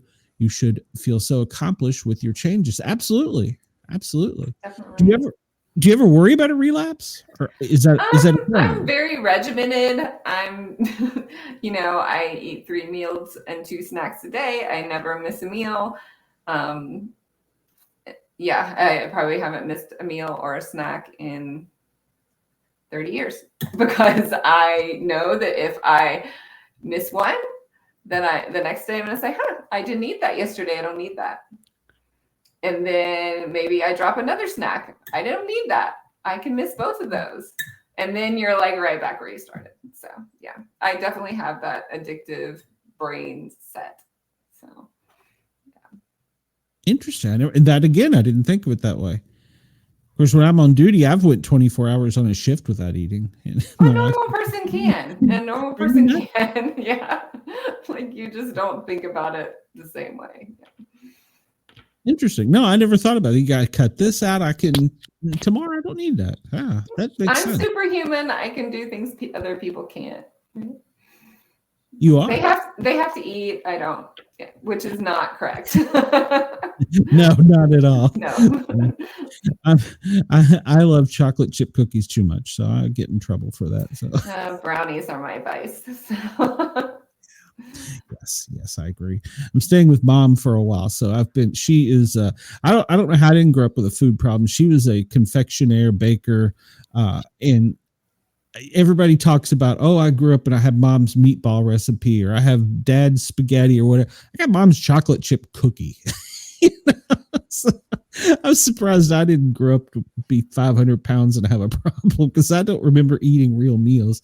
I ate cakes and stuff she brought home from work and ice cream, and I was a fat kid. Still am. But yeah, so it's funny. Mom, as a baker, I will just relay this to you. if mom's depressed or down or something, she retreats back. Now that she's retired, she retreats back to the kitchen. I'll come in and there's like pies, there's cake, there's chips. I'm like, all right, so what do we need to talk about? You need to give this to your church. Stay away from it. Well, now, do any of your characters have this trait? Well, like I said, Titania suffers from anxiety and panic attacks in the first book. And throughout the first book, she learns a little bit about how this is triggered and why it's triggered and how to control them and stop them before they happen, right? Because when you're a queen, you're a monarch, you're in battle, you don't need to be having a panic attack. So she has another character in the book that kind of can see her from the outside and helps her discover like what it is in her environment that is inducing these and causing this, and that so that she can like help understand herself and then kind of work herself out of it. Are any of your characters based on like people you know in real life that you kind of take a personality trait from this one or something from that one? Or I have so many different mix-mashes of personalities that probably a little bit of everybody I know is in one of my characters. But there's not really like one person that can be directly linked to another character. So, yeah. Okay. Well, I mean, we take a, like you said, a mix smash, I think you said. Mismatch. I don't know what I'm saying. Yeah. I knew what you meant. We're Southern. Right, We're Southern. You understand yinder and yonder. So yes. We're okay. For the people listening in Australia, they're going, what the hell did he just say? That's right. You are at an international audience tonight. So hopefully somebody listening, if they need some help, can get it. So, and Harley, I'm talking way too much. Jump in here. Say something. You're making me talk too much here. Oh, you're fine. I'm tired, so. Oh, so that's your excuse. I spent all day talking already, so. Yeah, you kind of get a job where you have to. So, no. I'm out of dealing with people. So, and you did, Tricia, what's your day job, or could you say? You a teacher or something? No, I'm a patent agent, so I help people draft and file their patent applications. So very like technical writing by day and then fantasy writing by night. Well, that's very technical. So, I mean, you have to like down to the screws and nuts and bolts and stuff. Yes. Wow. Yeah. So yeah, you do go from what I see why at night you're like, okay, got to get away from this. So. Fantasy is, yes, good for that. Yeah, absolutely. Chris says, I lost over 110 pounds and completely changed my diet life 2 months ago. I finally got taken off of diabetes medicines because his A1C has been under 6 for 2 years now. Congratulations, Chris. Congratulations. I have yet to get the energy to go get a gym or go do any of that stuff. So it is a lot about that. It's about having the energy to do things. So like I said, I used to be a ball of fire. I'm out doing stuff, but now I don't have it. So Brenda says she was on a plane all day. That's no excuse, Brenda. So fix your internet. Get back here, Brenda. So Tricia, we talked about where to get your stuff. We talked about your website. We talked about what's coming up for you. What advice do you give young authors who are coming up in the industry? Ooh, good idea. Oh, young authors coming up in the industry. I think just to start and just to write what you love, and then, do the research. I wasn't a creative writer. I was a scientist and a technical writer. Never thought I would write creatively. And then I started once I knew I wanted to write these books, I started taking lots of different courses about plots, character, world building, character development, what a plot and story should look like. So yeah, I think if you love it, just do it and keep learning about it. And so, there's so many resources online now. It's great. I was going to ask, have you ever used AI or? Because that seems to be a big I thing. don't. Yeah, I don't use AI. It's interesting because my author group was just talking about AI this past month, but yeah, I don't use AI at all. I mean, like, yeah, word prediction and emails is as far as I get for AI. Mine's going, why did it just read my mind? Yeah, well, do you think AI is going to ruin people's creativity as far as writing and stuff? No, I don't think so. I think, I mean, you're still asking questions, being creative, and a lot of people will, and a lot of authors too, will take like a little bit of a story that AI starts and then write, they might get 7 pages from AI and then write a 700-page novel or a 400-page novel or something. That's, that's just the little itty bitty beginning of like what they're going to create. So, either way you do it works. Yeah, kind of what use it to kind of jumpstart you when you get into a block. Do you ever get into blocks where you just feel like you can't write?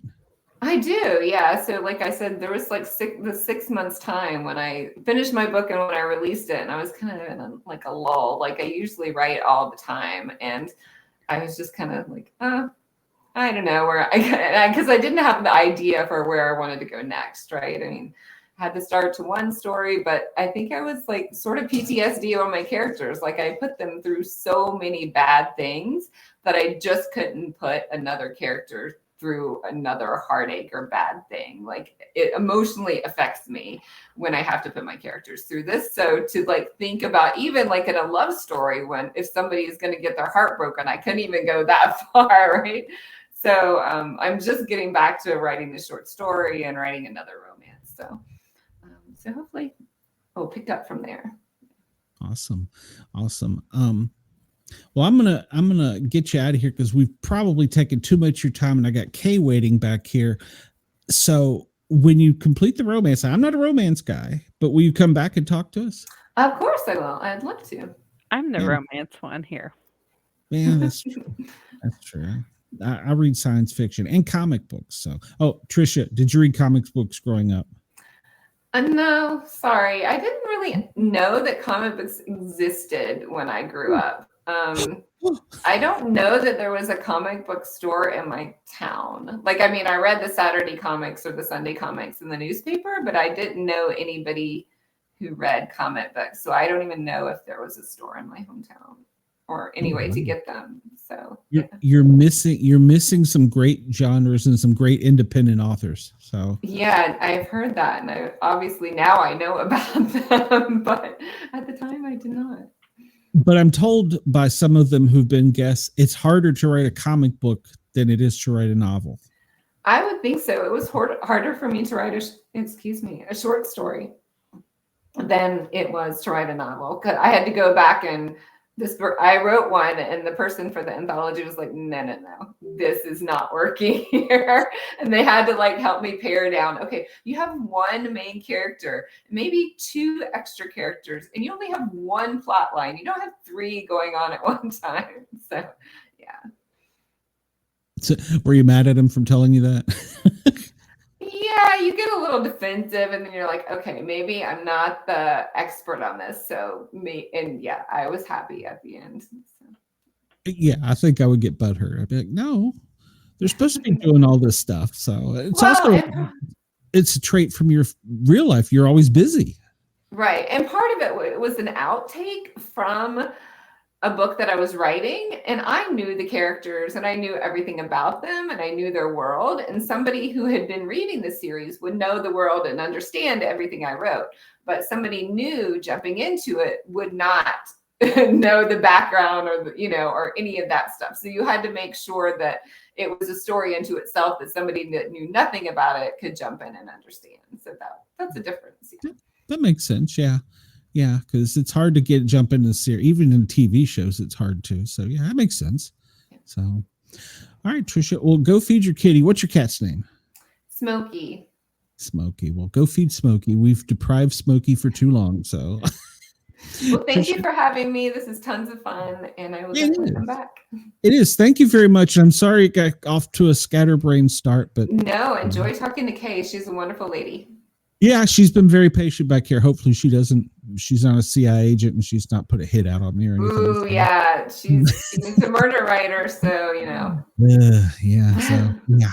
Be careful of them. That, and then I got I don't know if you know, the lawyer in Atlanta that writes, that's represented by Mickey. He is great too.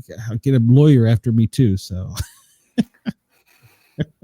I love you guys, and I appreciate Mickey. Tell him thank you, by the way. I really appreciate him sending all of you wonderful people to me, because we're one of the only shows that likes to bring people on and talk to real people, not somebody who's always out in the woods looking for Bigfoot or going building ghosts. We like to talk to real people, and then you have a great paranormal story too. So, it makes sense to me. So, all right, Tricia, I could talk to you all night. Thank you for coming on. I really appreciate it. You're welcome. Have a great night. All right. Bye-bye. Bye. Okay, Harley. So everybody, we always have two guests, and we kind of got off schedule with the with the show going haywire. So we got kind of backwards here, but we do have a second guest here, and Kay has been patiently waiting back here, and I do apologize. So we had a technical difficulty. And when I started the studio, I don't know if you heard, but when I started the studio and went in, it was fine. And then I hit go live and it wasn't fine. It was everything was gone. Everything was gone. I had to totally start all over. So thank you for your patience. I do appreciate it. And I do apologize. Sometimes live shows, things go nutty. So. Oh, absolutely. No problem. I love doing podcasts, but I think the thing that makes me the most nervous is just seeing if we're going to have a connection and all that, and I got your email and I said, oh, okay. I'll try that link. Sometimes you just can't control things. No, you just can't. No.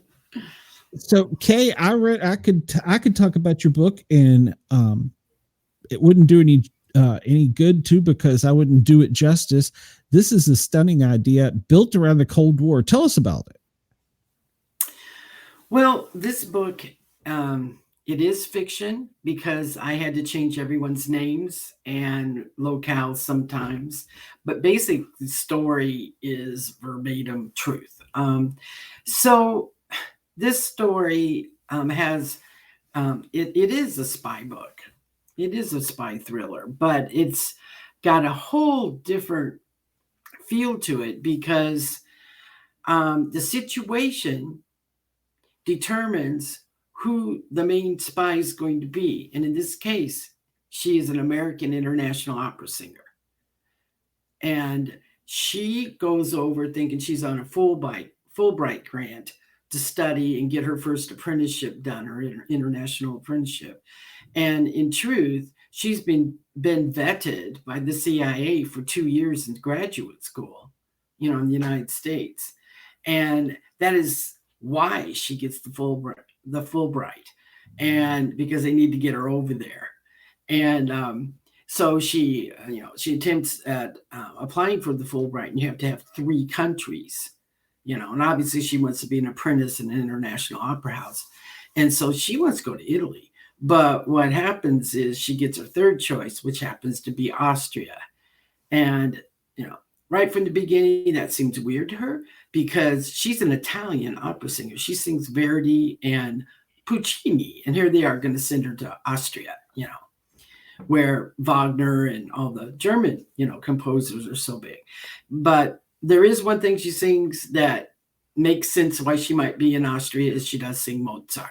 And Mozart is king in Austria and Germany, as far as opera goes. And so she's over there and they tell her, well, you have to go to language school more. And she can't understand this because she speaks German pretty well. But they're like, no, we want you to talk like a native. And so we're going to give you extra months before, you have to, go to your apprenticeship. So she does that, and immediately weird stuff starts happening to her. She's staying in a dorm at the University of Vienna, and she meets a guy at this the Goethe Institute, where she's taking language. And he's Dutch, and they start a relationship. But she notices all the time if she's by herself, she's being followed. And about 3 weeks on, her name is Caitlin Stewart, and she is from Pioneer Stock in Iowa, and she is a little fireball. And so she sets up a sting with these guys that are following her and loses them, okay, on purpose, right? Because she's getting pretty teed off about being followed everywhere. And this kind of brings everything up to the surface. So now they're going to have to come to her and approach her and tell her what's been going on and hope they can recruit her. Well, you can imagine what she thinks. I mean, she went over there to become a great international opera star. She did not go over there to do cloak and dagger work, okay? So, you know, they sort of, well, they have this guy she's dating, this Dutch guy who ends up being a CIA agent, you know, that was recruited from the Netherlands. And it pretty much just throws her in a car. So now, you know, she's been apprehended, and there's 2 American guys in the front, which is supposed to make her calm down, right? But she's not too calm, you know. And they're like, "We just want to talk to you about a job." And she's like, "There must be some kind of misunderstanding. I can't have any more gigs until I get over my contract with my apprenticeship. So, you know, you can just let me out now." And they're like, "No, this has nothing to do with singing, and well, it does have to do with singing, but it has nothing to do with your grant or all. You're fine. We just need to talk to you." So, you know, they take her to a park in Vienna, you know, where the peacocks are going and the children are playing. And it feels surreal to her because, you know, she's with these 3 huge, you know, CIA agents, which she doesn't know they're CIA yet. And they take her to some real distant part in the park, and they sit down. And so she's across from him, and she's like, "What is going on?" And they're like, "Well, we're the CIA, and we really need to recruit an American, young, beautiful prima donna of Mozart. And you fit all of those categories. And we need you for a specific reason. We want you to be a high profile information gatherer. And this is what's going on." And she stands up and she says, "Look, I don't know where you people are coming from, but this is just not my bag." Okay. So she turns around to leave. And as she's leaving, the chief says, "But what if you could help bring down the Berlin Wall?" Well, that stops her. You know, her dad was a World War II veteran. Her cousin's been a Vietnam veteran. I mean, the family's got a big, you know, history of serving their country. So she turns around. She's like, "Well, what am I going to do? I'm just an apprentice, you know, from Iowa. I mean, what am I going to do? Hit a high C and knock the dang thing down?" I mean, you know, she just thinks it's ridiculous. You know, she's a real smartest.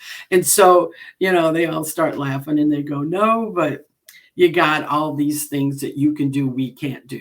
And that is to infiltrate certain groups here in Vienna that are high echelon. We're talking prime ministers, you know, villa, all these places. You will be invited to them because that's part of your apprenticeship, and you will be out singing for these people.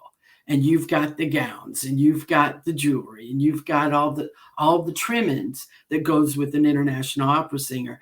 And the man that we're really after, you know, that is the big one in the West for this cartel, is an absolute opera freak. And he's pretty much banking the opera house where you work."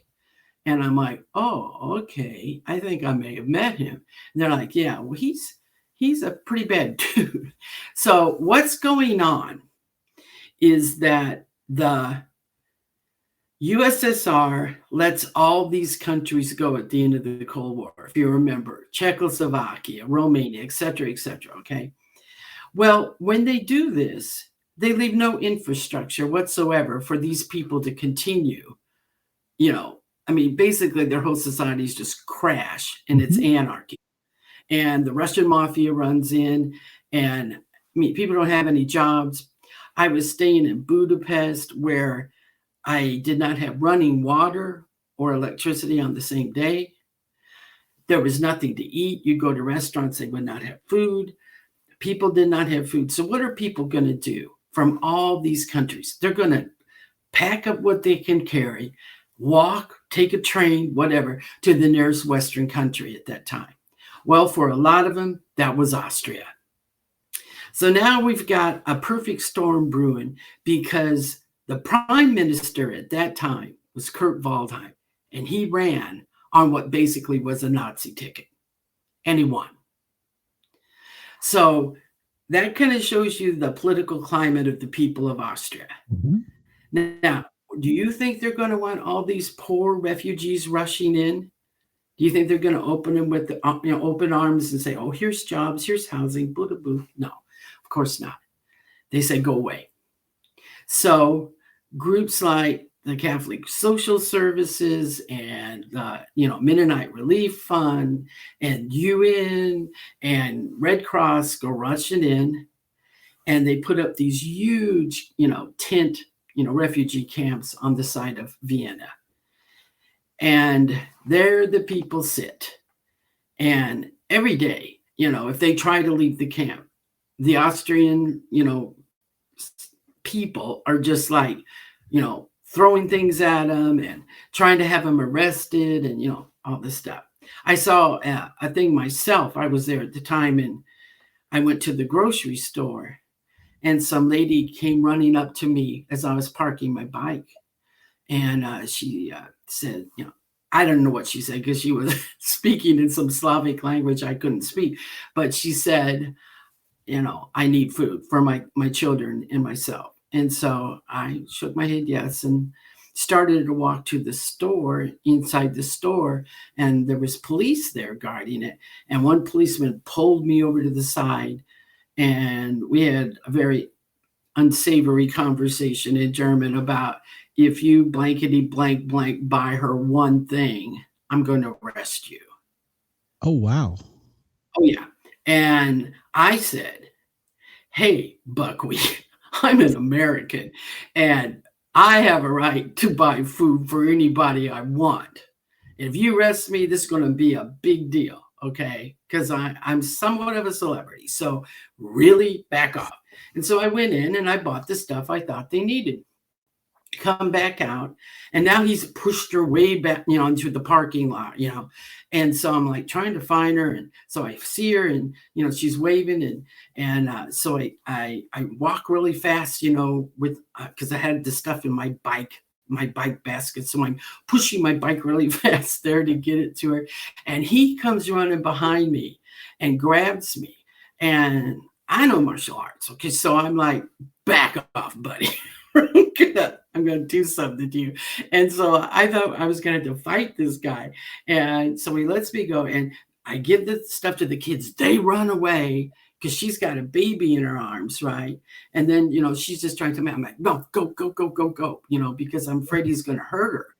And so she runs, and I turn around, and he spits all in my face.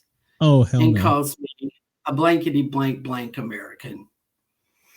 And I was like, walk away. So I just broke away, actually. Like, oh, hell yeah, here it comes. I'm open a can of whoop ass. Yeah, wanted to. And so that was one of my very first experiences when this started happening. And so I got a kind of attitude about it. And what's more is I was hanging out with a lot of people that were more liberal, that were trying to help out there. And so at some point I get asked in, like, hey, can you get some entertainment for these children here? A lot of the richest people in Vienna, can get them to, donate some money or toys or, anything, And so I'm like, sure. So I'm a true eyewitness to a lot of what happens to the refugees in this book. What this book truly shows you is how politics evolves into human trafficking. Mm-hmm. And what is it really like to be a part of that, to be a refugee that is trafficked. And it's different for different categories of people. And this book, talks about those different categories. But the one that I really zoom in on, and it's kind of strong in my heart, is what happens to the women that are trafficked. And I mean women from senior citizen all the way down to, let's say, 11, 12 years old, and everything in between. And this book is sometimes graphic, but I was holding back, and each time my editor went, I think you're holding back. I think you're holding back. And so now what you read in this book is not held back, and it will shock you, some of the things that happen to these women. And that's why Caitlin Stewart says yes to being, to going out and doing what she needs to do, find out information for CIA, and MI6 was also involved in this mission. What happens though with Caitlin, she starts out a pacifist. Like, oh, I don't believe in war, and oh, maybe if I could collect this information that will keep wars from breaking out, and da da da da. But as there's so many plot twists in this mission, where she's supposed to be able to, stand aside. Now you've done your part. You got into the village. You planted your bugs. You asked the questions. But as the mission progresses, things keep happening where she has to take that next step, to where in the end she's a full combat field mission, a field agent. So in the mission, so she's really, really evolved. And she still uses opera singing as her cover, but she's a kick-ass spy. It sounds like a very interesting book. Thank you. Like an interesting life. Yeah, you might say that. So, you were speaking about PTSD when you were speaking to Trish, yourself. You said you had it. This book actually started out as a PTSD journal for me. I just had so many things I had witnessed and so many things I had seen. And the last being that I lived in New York for 17 years, and that was my home base. And I had just retired and was starting a conservatory. And it was literally across the street from the Twin Towers. And so, boom, there goes another, whole PTSD episode. Mm-hmm. And so after that, because, you're talking about seeing stuff at the end of the Cold War. The second book I'm writing for Caitlin Stewart is during the Bosnian War. And there's about ethnic cleansing and all this wonderful stuff. And so, she's just had PTSD upon PTSD upon PTSD. But when her home front, is totally devastated by 9/11, she decides she has to go back to the CIA and help them figure out all that mess. So, so did she decide, or did her handlers decide? Pardon me? Did she decide, or did her handlers decide? Well, more the second. Let's face it, you're never retired if you're in the CIA. I got friends. Yeah, I got friends. So you got a call the same day of 9/11. He said, "You look like a lot of them. I need you to do something."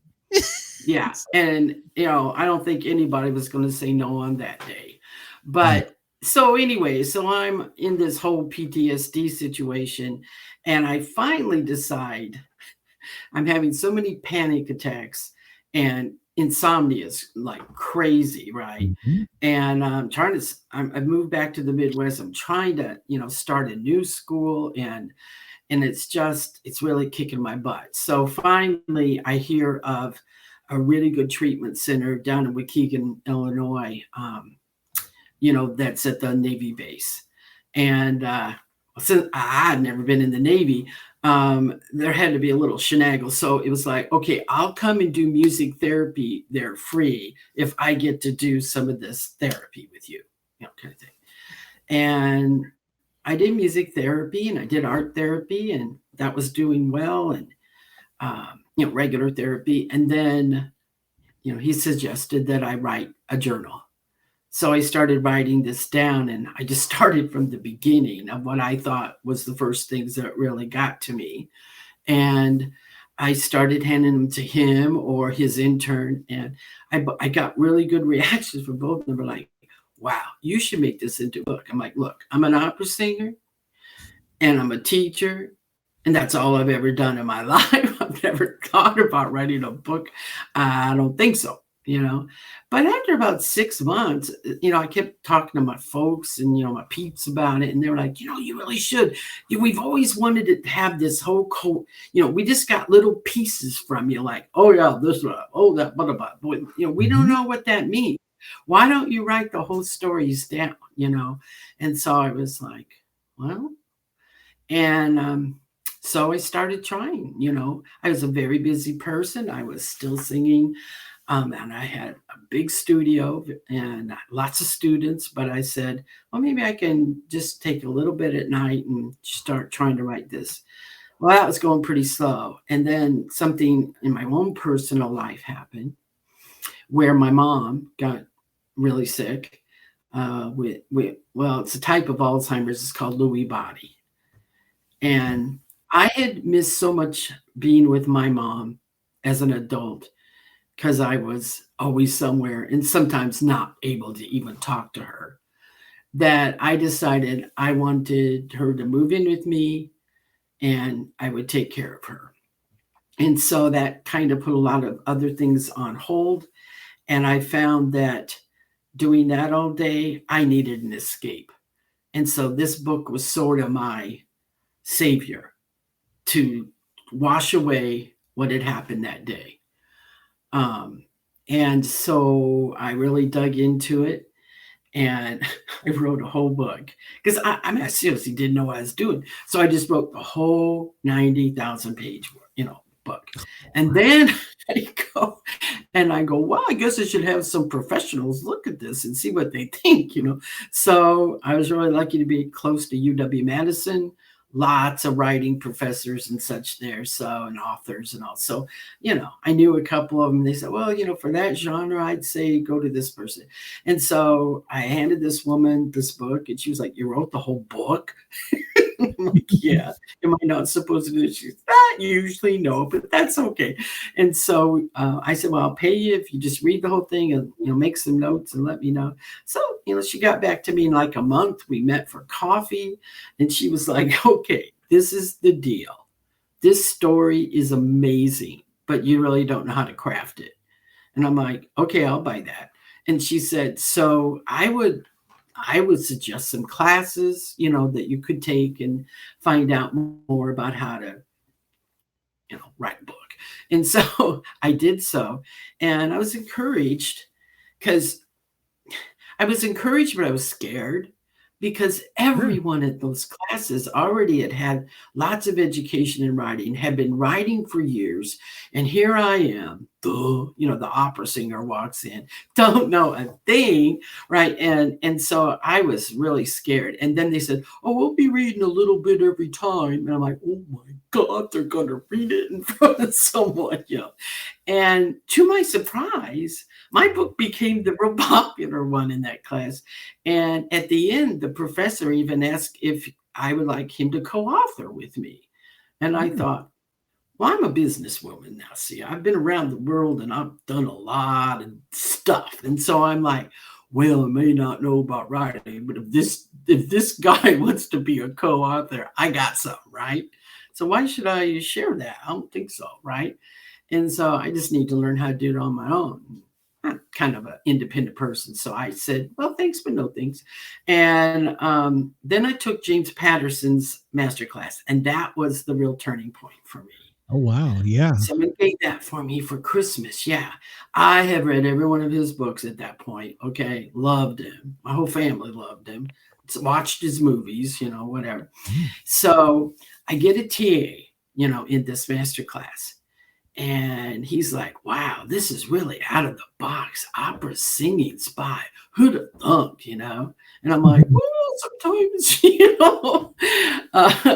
life's more interesting than fiction, but anyway, so at one point, he's like, okay, this is better, but you need to do a new draft and you need to write it like a movie. You're an actor. Well, I said, funny enough, that's what I thought I wanted it to be all along. And they said, oh no, you can't get anybody to look at your, think of it as your book as a film unless you have a book first. Okay, well, that ends up not being so true, just so you know, but I believed it. And so I said, okay, well, that will be easy for me because I am an actor. And that's when the book really started coming to life as a thriller and a page turner. And I was very, very lucky to have that TA. And finally, he came back and said, well, you got the nod, because he thought that was really a cool idea. He likes out of the box characters, and yours is. And it's also about a time when a lot of, compared to, World War II spy stories, I mean, there isn't a lot about the Cold War, and so, and especially no women agents. Well, there's a reason for that, is that Caitlin's the first woman to be in the field in that kind of mission in 1988, so there you go, and so she's a real glass ceiling breaker, you might want to say. Okay. But anyway, they coined the phrase, those guys, opera singing warrior. And they said, go for it. And they said, by the way, we think you might be self-publishing, because I don't think a publisher is probably going to touch that thing, And long story short, I get to the point where, I'm with my 5th final draft. I'm really happy with it. And so I'm peddling it. And I keep getting, I do about 10, 15 agents a week. And I always get the nod no. I mean, not the nod, the no nod, and they say, yeah, you really can write, but I just don't know if I can sell an opera singing spy, And so I go to my first conference, and, I now I'm pitching live to agents, and, they all love me. That, I'm kind of a persuasive speaker, so I didn't think that would be a problem. And they loved the stories, and they were all women that I talked to. And they said, okay, I'm going to go back to my agent. I'm excited about this. Go ahead and send half the book, blah, blah, blah, blah. And so I did. Long story short, none of the agencies would let them go forward with it. Just didn't believe about an opera singing spy. So at that point, I'm pretty pissed off. And so I said, okay, pardon me? I said, sure. Yeah, I would be. I mean, okay, yeah. So I had taken some of their courses on hybrid publishing and self-publishing, and I had all my papers there. So I just started researching things and decided to go that way. And, talked to one of the presidents that I got to work with, said, always have your 5 people that you can call about anything, anytime, even 2 a.m. They'll pick up the phone and they'll tell you their opinion, and make sure they're damn smart people, right? All right. So I conferred with all 5 of my people, and they said, publish it yourself. You clawed your way up to the top from a Midwestern farm town. You climbed your way all the way up to the top of the Metropolitan Opera. I think you can probably figure this book thing out too, but you're probably going to have to do it kind of like you did opera, out of the box. And I'm like, okay. So I own a home. So I literally, take an equity loan to publish my own book. Oh, wow. That's a huge step. Yeah, it's kind of crazy, right?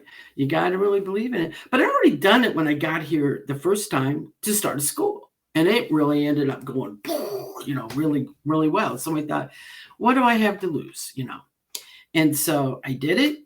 And I made sure that the publishing company that helped me was out of the United States. That was going to keep the CIA off my ass a lot. I mean, the statute of limitations had passed for this, for these facts, but that doesn't matter, right? And so I originally looked in UK, and I thought I found someone, and then I found somebody in Canada, and I thought, I did all my research on them. They're all, they get good grades. And I called up some of the authors and they're like, oh yeah, it was a really good experience. So I thought, okay, I'm going to go with these people. And I did. And so the book came out in August, almost a year ago. And then, I had forgotten the part about marketing. And so, I sold some books, just on what was going on, because I got some really good editorial reviews right off the bat, and then some good reader reviews. And then it was like, okay, we were kind of dead in the water. And then I realized I have to learn about marketing and I have to learn about publicity, because that's probably different than being a singer. And so I took a women's publishing seminar in late winter of this year, and I was watching all these marketing people give their presentations, and I ran into this gal, and I was like, that's my woman. That's the one I need. And so I got a hold of her, and I have a graduate student that's my assistant, because I'm an old lady. I do not understand social media and such things as that. And she needed the bucks and I needed her. She knew everything about how to do that. And I said, okay, so now I have my person who's knowledgeable about all this stuff, and I can just be the face and she can do all the computer stuff, to put it everywhere in the world. And this woman thought it was a great idea. And then she brought Mickey into it as a publicist, because she does something a little different. And I signed a contract, and it's just been a blast. I think this may be, I've been doing it about 2.5 months, and I think you're like my 28th podcast. And then I've done blogs and radio shows and TV shows too. So, this is the new world. This is the way to do it, to get the word out there about your book. What got a president elected? So yeah, absolutely. I mean, we're no Joe Rogan, but but I mean, right now you're being heard in Australia, and you're on internet radio. So you're worldwide right now. People are glued to their speaker right now. Or come over here to the chat and ask some questions, because wow, I've been watching the numbers. I don't know about the internet radio side, but awesome. Yeah. We're just a little guy, but that doesn't matter. I mean, I was just asking my nephew about that on Saturday night. So he's an international martial artist. Okay. And I mean, like, he works with Bruce Lee's teacher, Dan Ensenada. I mean, my nephew's like 10th degree black on a bunch of different things. Okay. And anyway, I was asking him, I said, you know what? I've been on a couple biggies, and there was a lot of people listening, and that was really cool, and it's got more views since. But, I think what I enjoy, I guess it's just because I'm a startup myself, but I enjoy the smaller ones. And I enjoy just like Tricia, I was on hers. Well, she was actually, I think, the second one I did way back a few months ago. And, and it's nice to see when those numbers go up for them, because my girl, Megan, she just keeps throwing it out there, she has a rotation. And so you'll see, well, it might kind of slow down, and then boom, it goes up again. This because she threw it out there again, and I'm on everything under the sun. I'm on things I don't even know what are, and people will say, what's blue sky? And I'm like, I don't know, but the kids love it, And then there's one called Litzy. I didn't know there was one for just, authors, but yeah, she finds them all. And and she's just relentless with her. She's got this whole system. She's very mathematical about it, and it's just it catches up numbers, and so I think that's, in my own way, a little more exciting to get more listeners listening to not such the big woohoo big ones. Mm-hmm. Well, that's the whole premise why I started this show. Is I like to interview normal people, or authors, actors, athletes, and then I love to hear your story. Geez, I've got a million questions, but at the end of the stories, I'm going to say, hey, now I want to know about your paranormal experiences, because I know you've had some, and so that's kind of my little hook. And because you could, like I was telling Tricia, you can interview all the Bigfoot, and what happens is you get in a loop of speakers, and in the paranormal world, there's only so many of them, and so you get stagnant. And I don't like that. I want something new. I want something interesting. I want to hear your story. I got an MMA fighter who makes pickles and is a 15th ranked woman in the United States as far as fighter, but she loves my show. And that's what I want. And I told her one time we interviewed, I said, these are questions ESPN's asking you. So that's what I like. I enjoy that. So Yeah. I want to circle back. One question I got a million, but when you said president, you mean like the guy that sits at 1600 Pennsylvania Avenue? Yes, sir. Yeah, I've worked under some presidents. You might call me a singing ambassador. I understand the current like that. president likes opera. I've heard that. So I think he likes it a little, and I do have a story about President Trump. So this is way, way back, right after 9/11. And he and some other very, high society, falutin East Siders decided they were going to do some receptions and, kind of like fundraising dinners that would have entertainment and that kind of thing for all the fallen service people's families. Okay. And everything right after 9/11, all Broadway went dark, all opera went dark. It's the only time Metropolitan Opera ever was dark was at that period. And so all those contracts you signed are gone, right? And with me, I had also started the school. Well, my school's literally destroyed. Mm-hmm. And many of the parents of the students that were going are now deceased. So basically, okay, I've got New York rent. How am I going to pay that?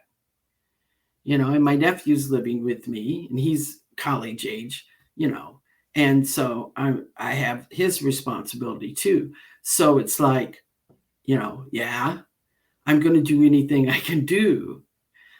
So I'd sung at Gracie Mansion a few times. And so the mayor's office, Giuliani's office, calls me up. Hey, do you want to sing the state, memorial funerals and funeral masses? Most of them were memorials because there was no body. Because way back you sang for the diocese when you first got here in New York, all the literature, you had the strong voice, you can, sing these long things, and you have, clearance. So you'd be like the perfect person for this, And I'm like, well, it's like they had no idea it was like saving us, if I said yes. So I said yes. So I was doing the rallies and the funerals, and I was singing 7 days a week for everything to do, with 9/11. So anyway, so I can say I worked for him, but this is funny. This is when he was a Democrat and he was really good friends with the Clintons. So I knew him way back, I knew Mayor Giuliani way back then too, and he was different then too. So, I guess when you live long enough, you see a lot of stuff change and go down. I agree. Yeah. Yeah. But yes, he does like opera. I Yeah, I think thought. that's one reason I got hired is because, I was an opera singer. Yeah, I'd heard that. I think he gets a lot of bad press too, but that I don't want to get on a political thing, but I think he gets a lot of bad press. Well, yeah, I think any politician does. And I have always, I know that when you're in the CIA, you really are asked not to vote because Oh, I really, didn't know that. you got to serve whoever. That's true. That You kind be of loyalty, thing. yeah. So you can have your own opinions and you can be of a party if you feel like it. But the truth is, at the end of the day, you have to take orders from that administration. So, That's true. That's Mhm. true. I never thought of that. Yeah. Okay. Well, yeah, because you serve at his pleasure, so you kind of got to do what he asks. So. Yeah, I mean, it's going to definitely make a big decision on, how things are handled. And either way, when you get an order, you get an order. Yeah, you got a job to do, So, Mhm. and I mean, you're a professional. I'm a paraprofessional. We know about unlawful orders, but at the end of the day, you still you're on the hook. So, Yeah. And you went through some fascinating periods of time because, I mean, historically, we went from the Cold War to 9/11, and I don't think there was a great transition there, really. I mean, as far as me growing up, I never felt like there was a transition. I felt like, I lived in Washington, D.C. at the time where in school, they would kill the power to the school and start yelling, "Get under your desk, prepare for the nuclear bomb." So I remember that stuff vividly. And then I was a young adult and I got married, and then 9/11. I don't, there was not a whole lot of transition. Things were going on in the world. Obviously, you know about these things, but I don't think there was a great transition. And suddenly, boom, we're back to doing something else. It's like everything shifted. It's like with COVID, the paradigm shifted. But see, I grew up in Oklahoma, so we had the tornadoes where you got under the desk and went out in the hall and put the books over your head. But we also had the Oklahoma bombing. So right. Mm-hmm. And then we had 9/11 and everything else. Yeah.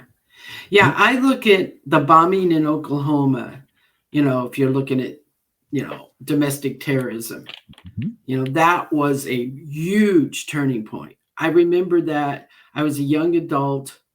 I believe, do you remember what year that was? In 99, no, 95. 95. Okay. So I'd gotten out of, I had been out of school then, but I just remember when I found out about that bombing.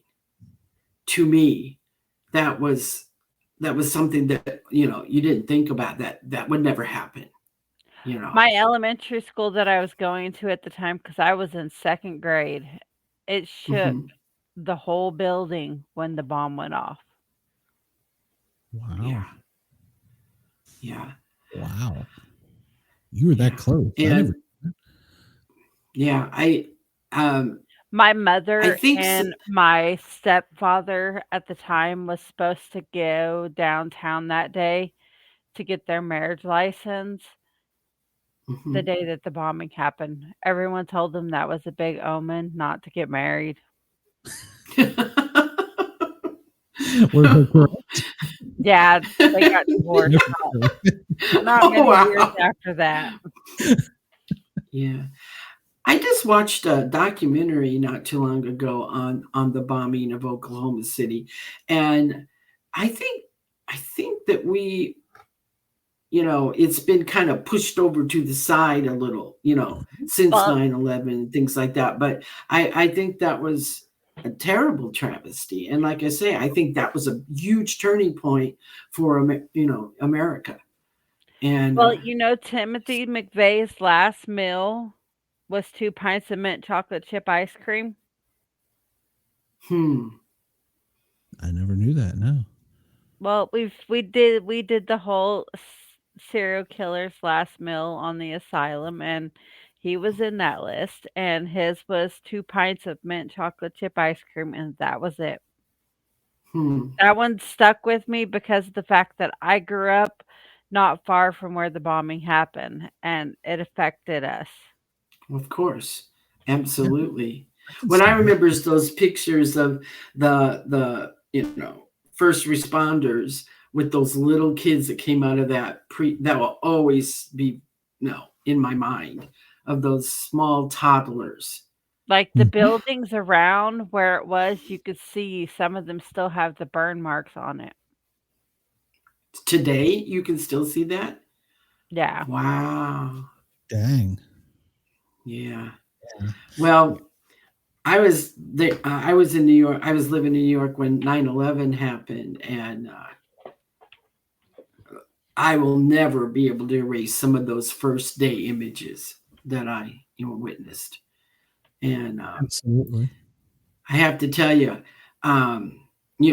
this is sort of a more spiritual, paranormal thing, and I want to tell you later about a scary paranormal thing I experienced. But when I was doing those funerals, almost immediately, right off the bat, I was doing one in Queens at a big cathedral. They always had these big cathedrals, and then all these communities could come, And then, of course, so many people would come. They would be outflowing on the streets, and they'd have a fleet of priests going out to, give communion, and they had speakers on the telephone poles so people could hear. It was a huge, huge event. Every one of these funerals, big, usually there was some kind of, big like parade that came, with the bagpipers and everything. And then they come into the cathedral. And so you can kind of imagine 5,000 people in a cathedral. And of course, the family's up here and the dignitaries are up here, and I'm facing everybody, right? I'm just right by the altar where the priests are, and down a little bit, leader of song. And most of them didn't have bodies. Yeah.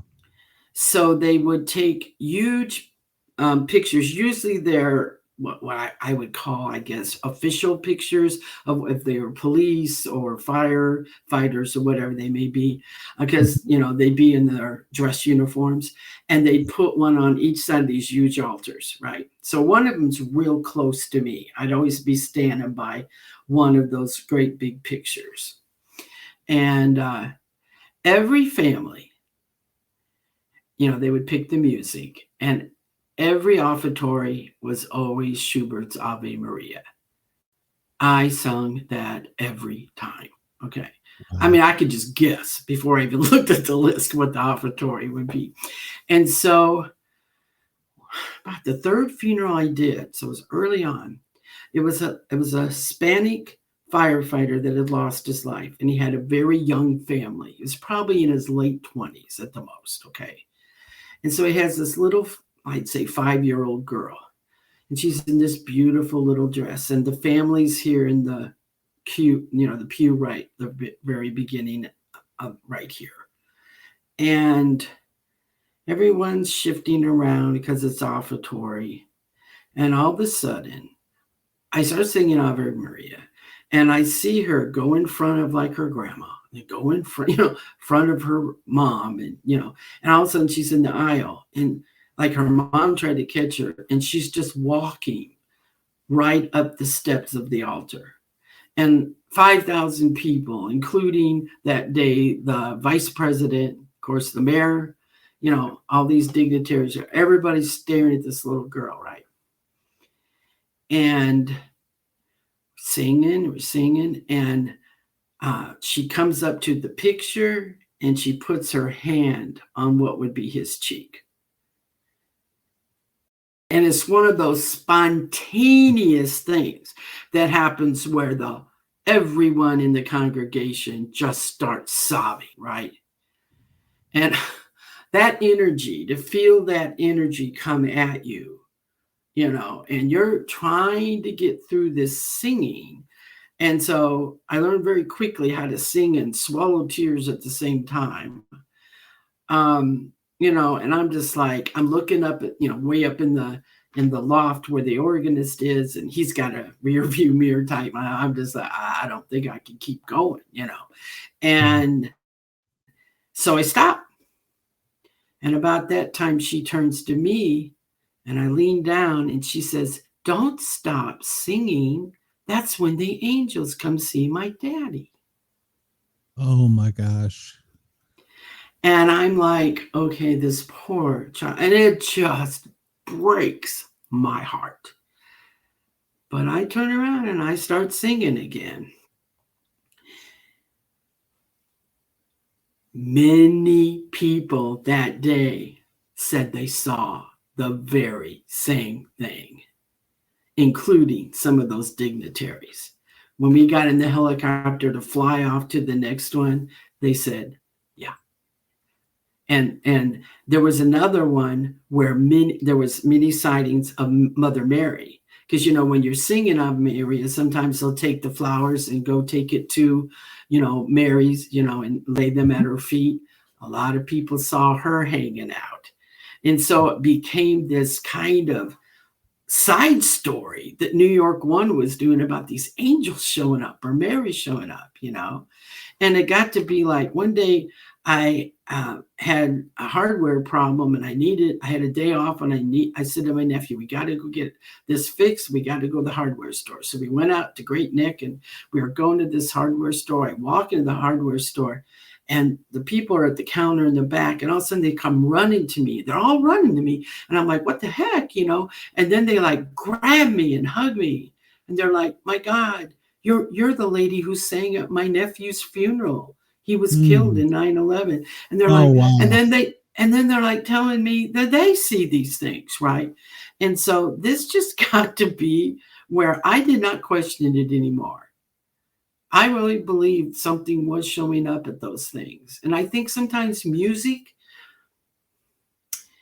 has a way of opening up the universe and bringing in things that we usually don't experience. But music is that tie that ties us from one world to the other.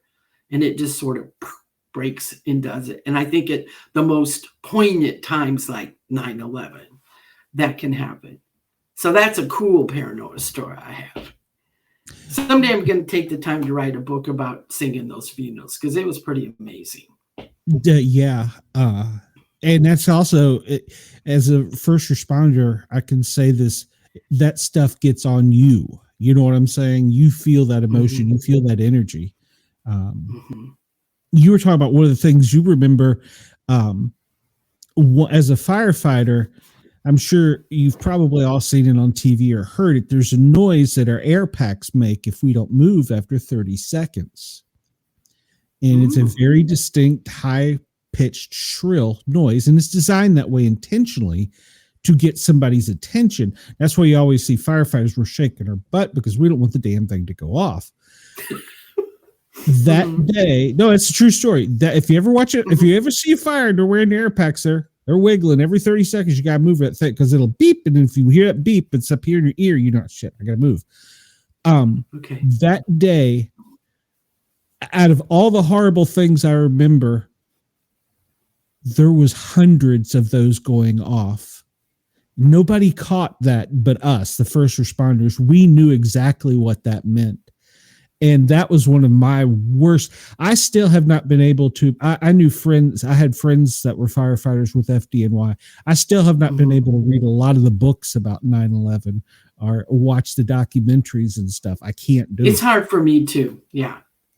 Yeah. You know, even my own interviews and stuff. I mean, my mom has them all taped, and you know, she had them all there, and they're still here somewhere in the house. But I don't watch them. I don't watch much on 9/11. You know, like when a new documentary comes out, it's just too painful. It was one of those very saddest times of my life, and you know, I just lost so many people. Yeah. Absolutely. I can't even begin to fathom how it would be to be like literally right there. And another thing that, I should shout out a little bit is because I didn't realize this until I moved back to the Midwest, and I moved back to, a year after it happened. And so, of course, everybody's wanting to interview me from Minneapolis, Chicago, Milwaukee, everybody, because it's the year anniversary and I was there and I, played this part. And of course, it was still very raw for me. And one thing I realized is that people had no idea what the citizens of New York City were going through. And not just that day, but for months after. Mm-hmm. I mean, you couldn't go across the bridge without, them inspecting your car, and so you're talking long lines. So you'd have to start much earlier, in the day to get wherever you needed to go.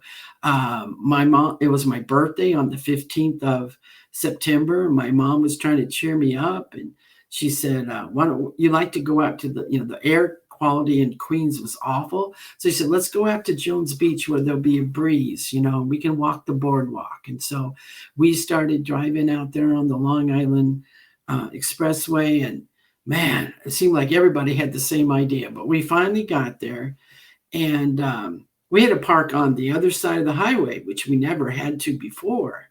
And then you went under a tunnel under this road, and then you came up onto the beach side. And so we got all of our stuff and we're walking, through this tunnel. And I'll never forget it. When we got up the hill from the tunnel, you can see, the ocean.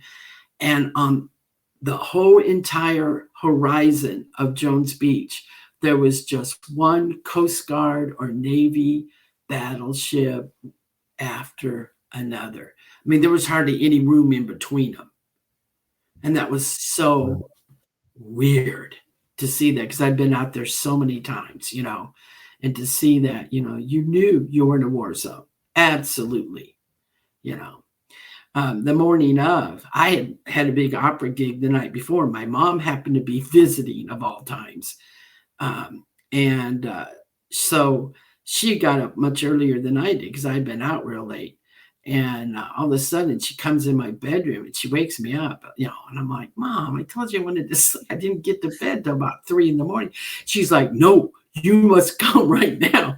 And I'm like, okay. So I follow her to the living room. She had the Today Show on, right? When this happened, she goes, a plane just hit one of the Twin Towers. And I'm like, no, that would never happen, because my ex-husband was a pilot. I'm like, no.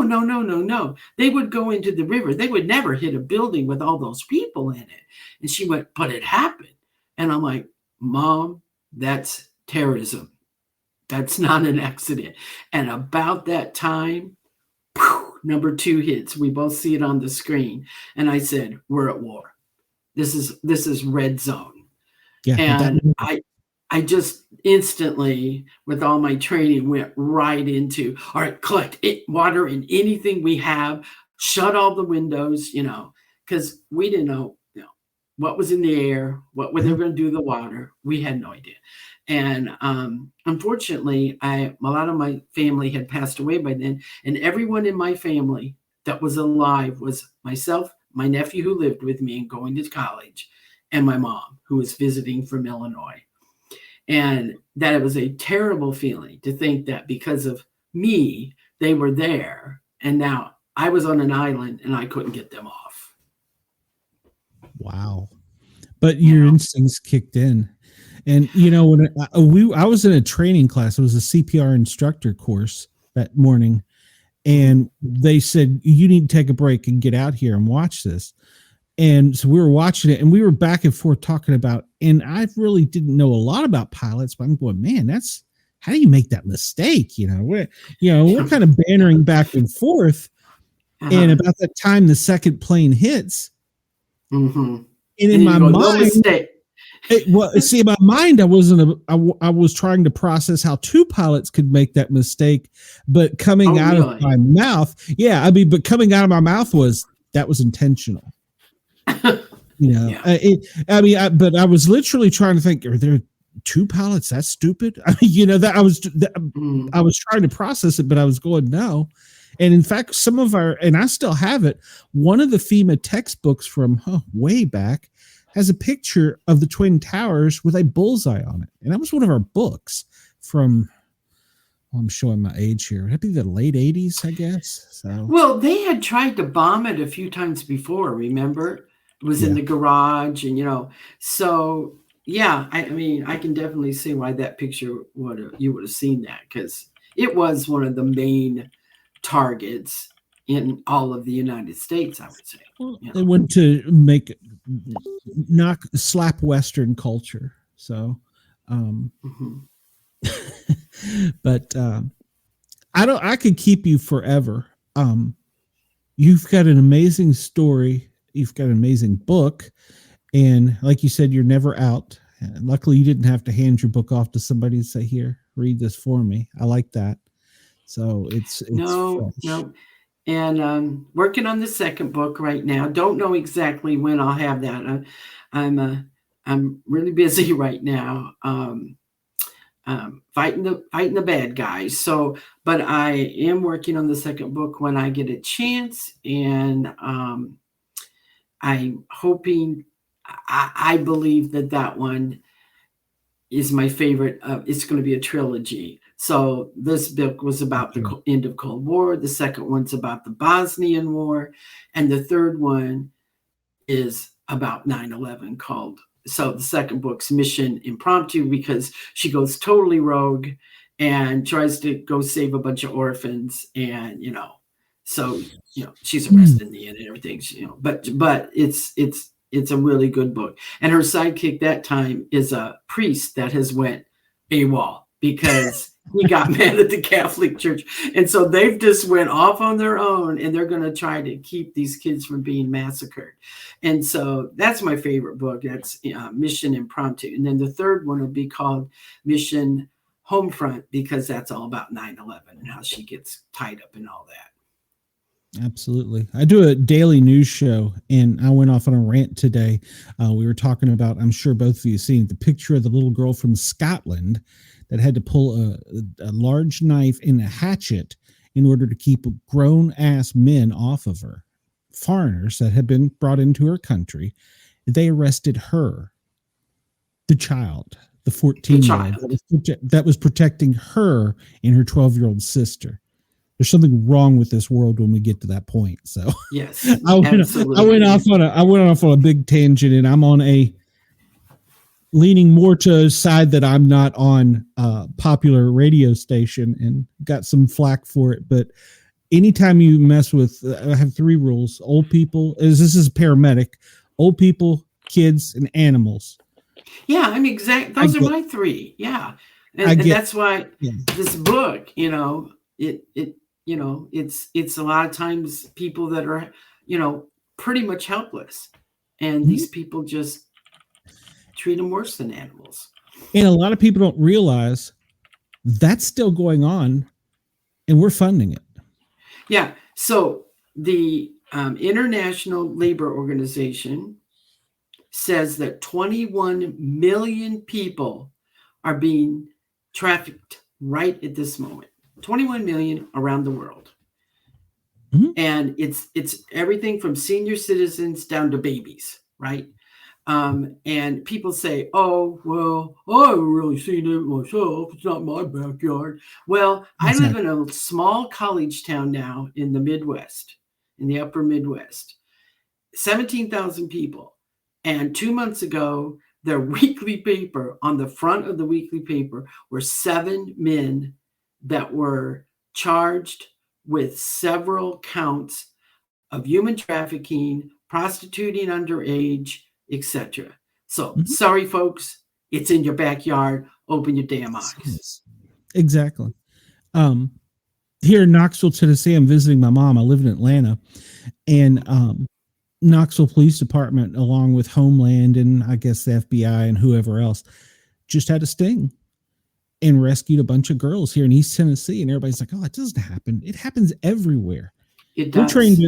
I was trained as a responder to notice it, to try, if somebody calls for help, they can't really say what's going on, you kind of, there's sickness and stuff. And and that's the thing that pisses me off the most is when people say that doesn't bother me or that doesn't affect me.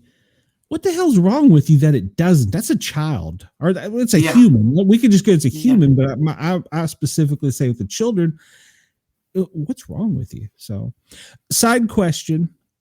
This would be for your agent character. Do you think we're safe in the world today here in the United States?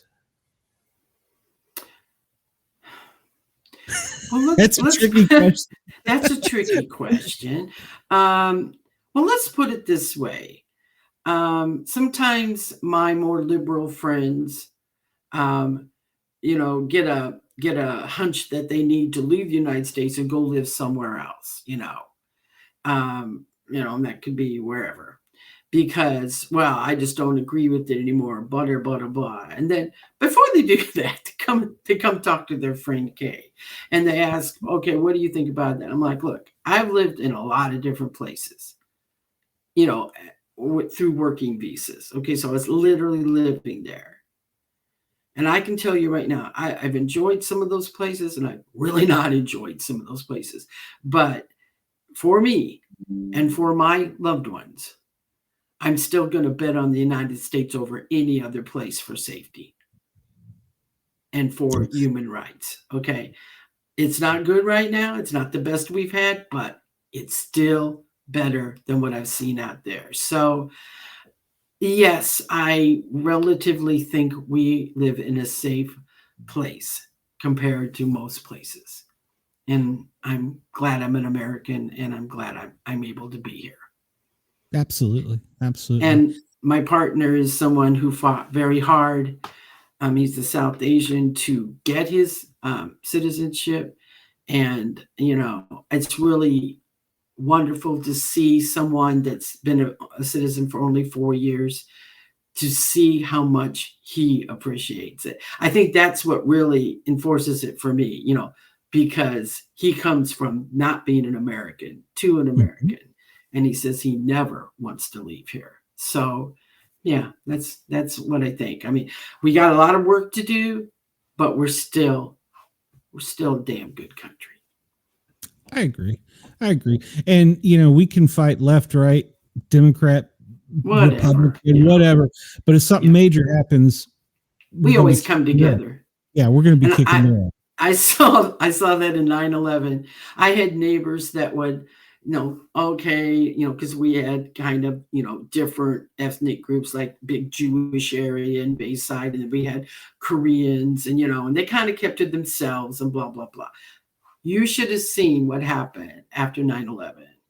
Everybody was out knocking on doors. Do you have enough food? Do we got the flags out. We started flying. It was a different neighborhood after 9/11. So I guess, all of you that didn't live through that may not understand that's still in us. But yeah, we can bicker about this and that. I don't like this president. I don't like this senator. But at the end of the day, somebody tries to come over here and bomb us or do something, we're going to stand together. I really believe that still. Yeah, we're going to kick your ass. I agree. And I don't think that I don't think any one person on our side of the table is going to do something stupid to kick things off. I don't think it's going to be us. Even though everybody says, he's crazy. And of course they said that about the last one too. So I think there's still adults in charge. Yeah, I do too. Yeah. And I think the hysteria that goes around all that is more for performance than it is in reality. That is my opinion, So I don't give that a lot of energy. Yeah, I don't. I live stirring the pot sometimes. Well, me too. I think we're not alive unless we're questioning everything. Absolutely. We have to in order, and that's the way. As a paramedic, that was my job. Well, how'd you get that broken finger? How'd you cut your arm? How'd you do that? You got to question everything. And so I think that's my mentality. And everybody says, "Oh, you're from the South. You're obviously a MAGA or whatever." You don't know me, so you don't know me. And I hate those stereotypes. I hate somebody putting somebody in a box, because I think that's where you start to go wrong. So, and the other thing I think you start to go wrong is when you start name calling and doing stupid shit. I think that's just wrong. That's childish. Me too. So. Yeah. And I mean, that's everywhere. I mean, I had to live in the South for a while. My ex-husband was from the South, from North Carolina. I moved down there for a while, and I couldn't believe all the stereotypical shit that went on about Yankees, because I'm from Abraham Lincoln's hometown. That's how my mother-in-law used to. This is Kay. She's my daughter-in-law, and she grew up in Springfield, Illinois, Lincoln's hometown. Like, oh yeah, that's gonna make them like me.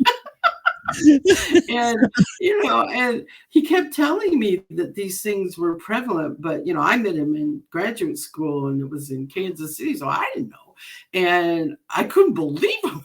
When there were people that really didn't understand the Civil War is over, and I got a great story about that. Yeah, bless your heart. So it was a real education. Yeah. I was born in Alexandria, Virginia. I'm sure you know where that is. Fairfax, I know you know where that is. Yeah, I know where that is. So I was on the Mount Vernon side, and once I got older, had to move down here in Knoxville with the rest of the family because it's just too damn expensive to live in Washington, D.C. Oh, yeah. And some of the jobs I got, they were like, "You're a damn Yankee, you're a damn Yankee," and finally it just rubbed me, and I was like, "Wait a minute, did your all's GED not teach you where the damn Mason-Dixon line was for Christ's sake?" I was going to say, wait a minute. Virginia was on their side. yes, it was. So yeah, that was my comeback. It would always make him so mad. I was like, "Did your GED not teach that? Come on." That's funny. Holy cow. Well, do you want to hear about my scary paranormal thing? I do. I had it already. Okay. Oh, right, yes, I will hear it. Tell me. Yeah. In the early 90s, I get back from Europe for a while, and my mom, I realized my father had passed away, and my mom was quite a bit younger than him, and they lived out on this estate, and it became too much for her. And while I was over in Europe, I didn't realize it. So when I came back, I'm like, "Mom, we got to sell the house. We got to get you into town. I'm worried about you way out here." And so she did. And we thought we found this wonderful little used house for her, very close to where she was working, nice, neighbors and everything. She even knew the lady who had owned the house before her. She had passed away. But all right, so we move her in, and she remodels and everything, and I go about my life, and I'm living up in Chicago, about 4 hours away, right? All right, and so one night she calls me, and she says, "There's some weird stuff happening in this house, especially at night." And I'm like, "Well, what do you mean, Mom?" And of course, she's in deep grief right now, okay?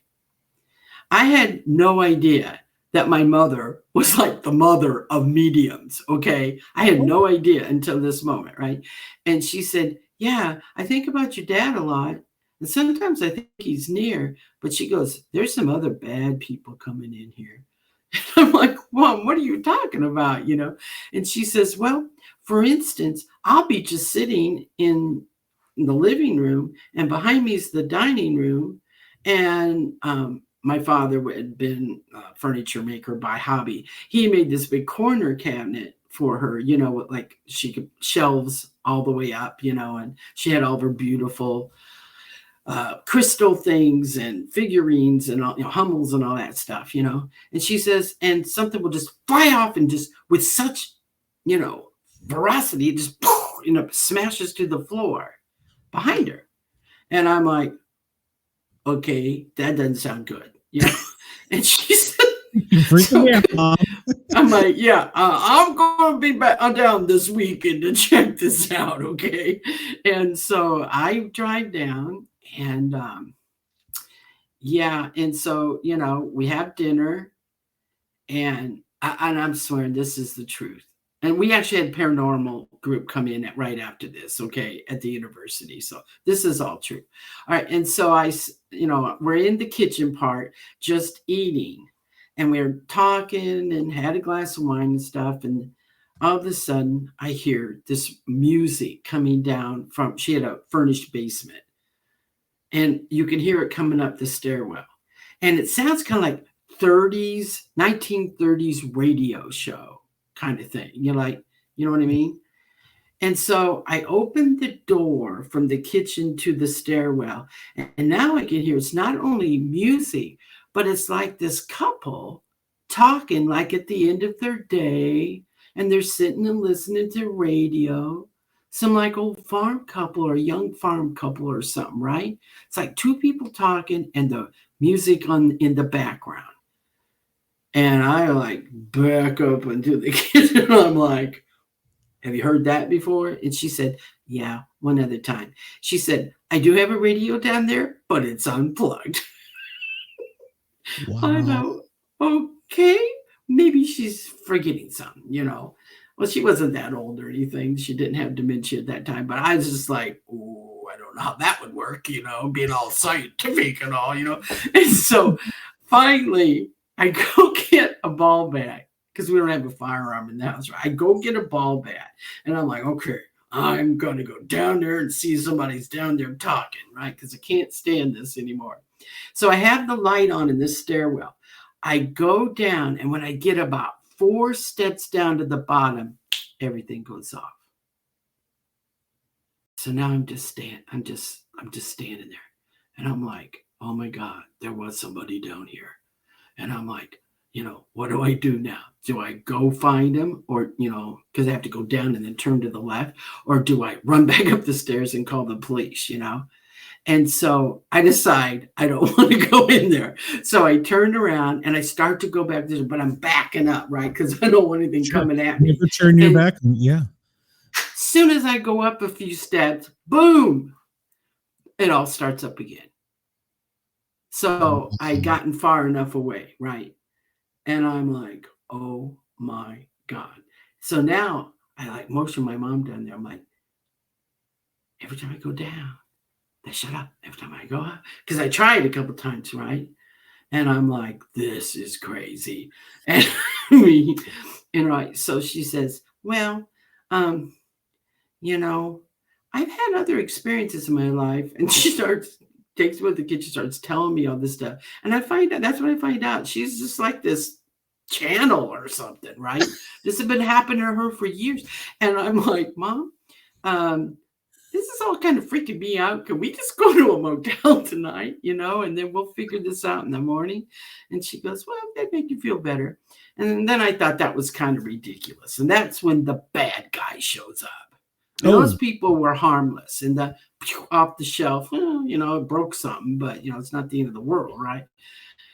All right, so I go, no, we can just sleep. It's okay, right? So she goes into her bedroom. I go in the bedroom that's right above where I heard the people talking and the music. And I go to sleep because I am exhausted, you know. And the next thing I know, and this is the best way I can explain it, is I'm being sucked up from the bed from this force that is like, I can't even breathe, let alone talk or fight or anything. And so it like dawns on me because I'm scared to death. And the smell is just awful. And I'm like, whatever this thing is, it's effing evil. Okay. And it's nothing like that other stuff. And the only way that I can free myself is to literally with my mind, like it's mind over matter type of thing with the thing. And I'm like, I won't go with you. I keep saying that, you know, because I'm thinking it's like, well, devil or something. I don't know. And I will not go with you. And finally, my mom hears me like struggling, but she can't hear me saying anything.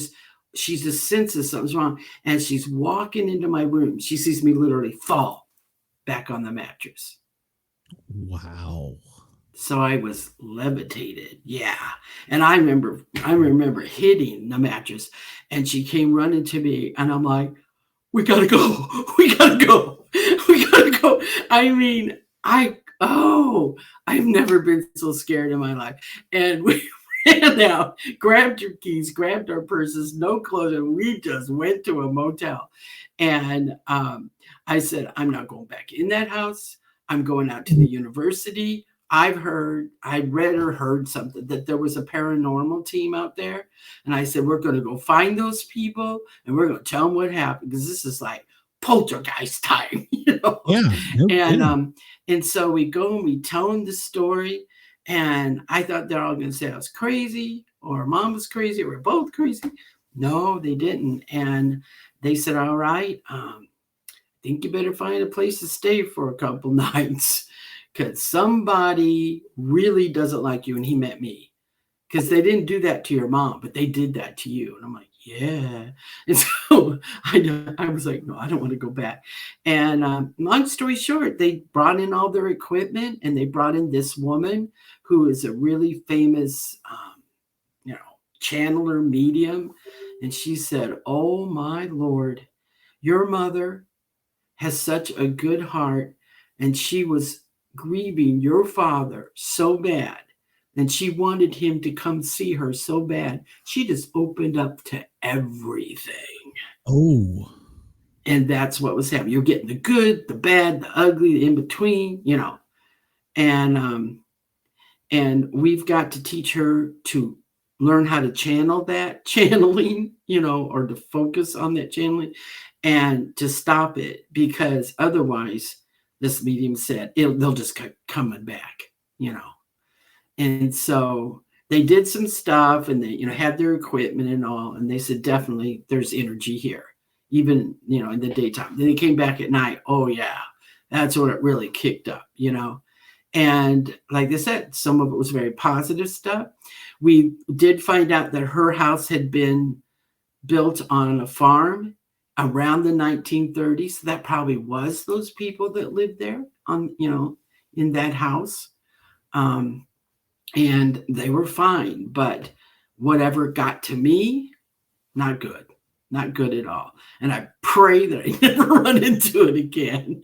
But yeah, they fixed her, and they fixed the situation.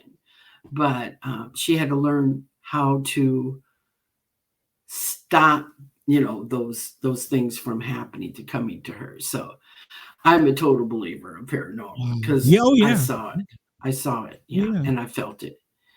And she never worked in Fairfax, did she?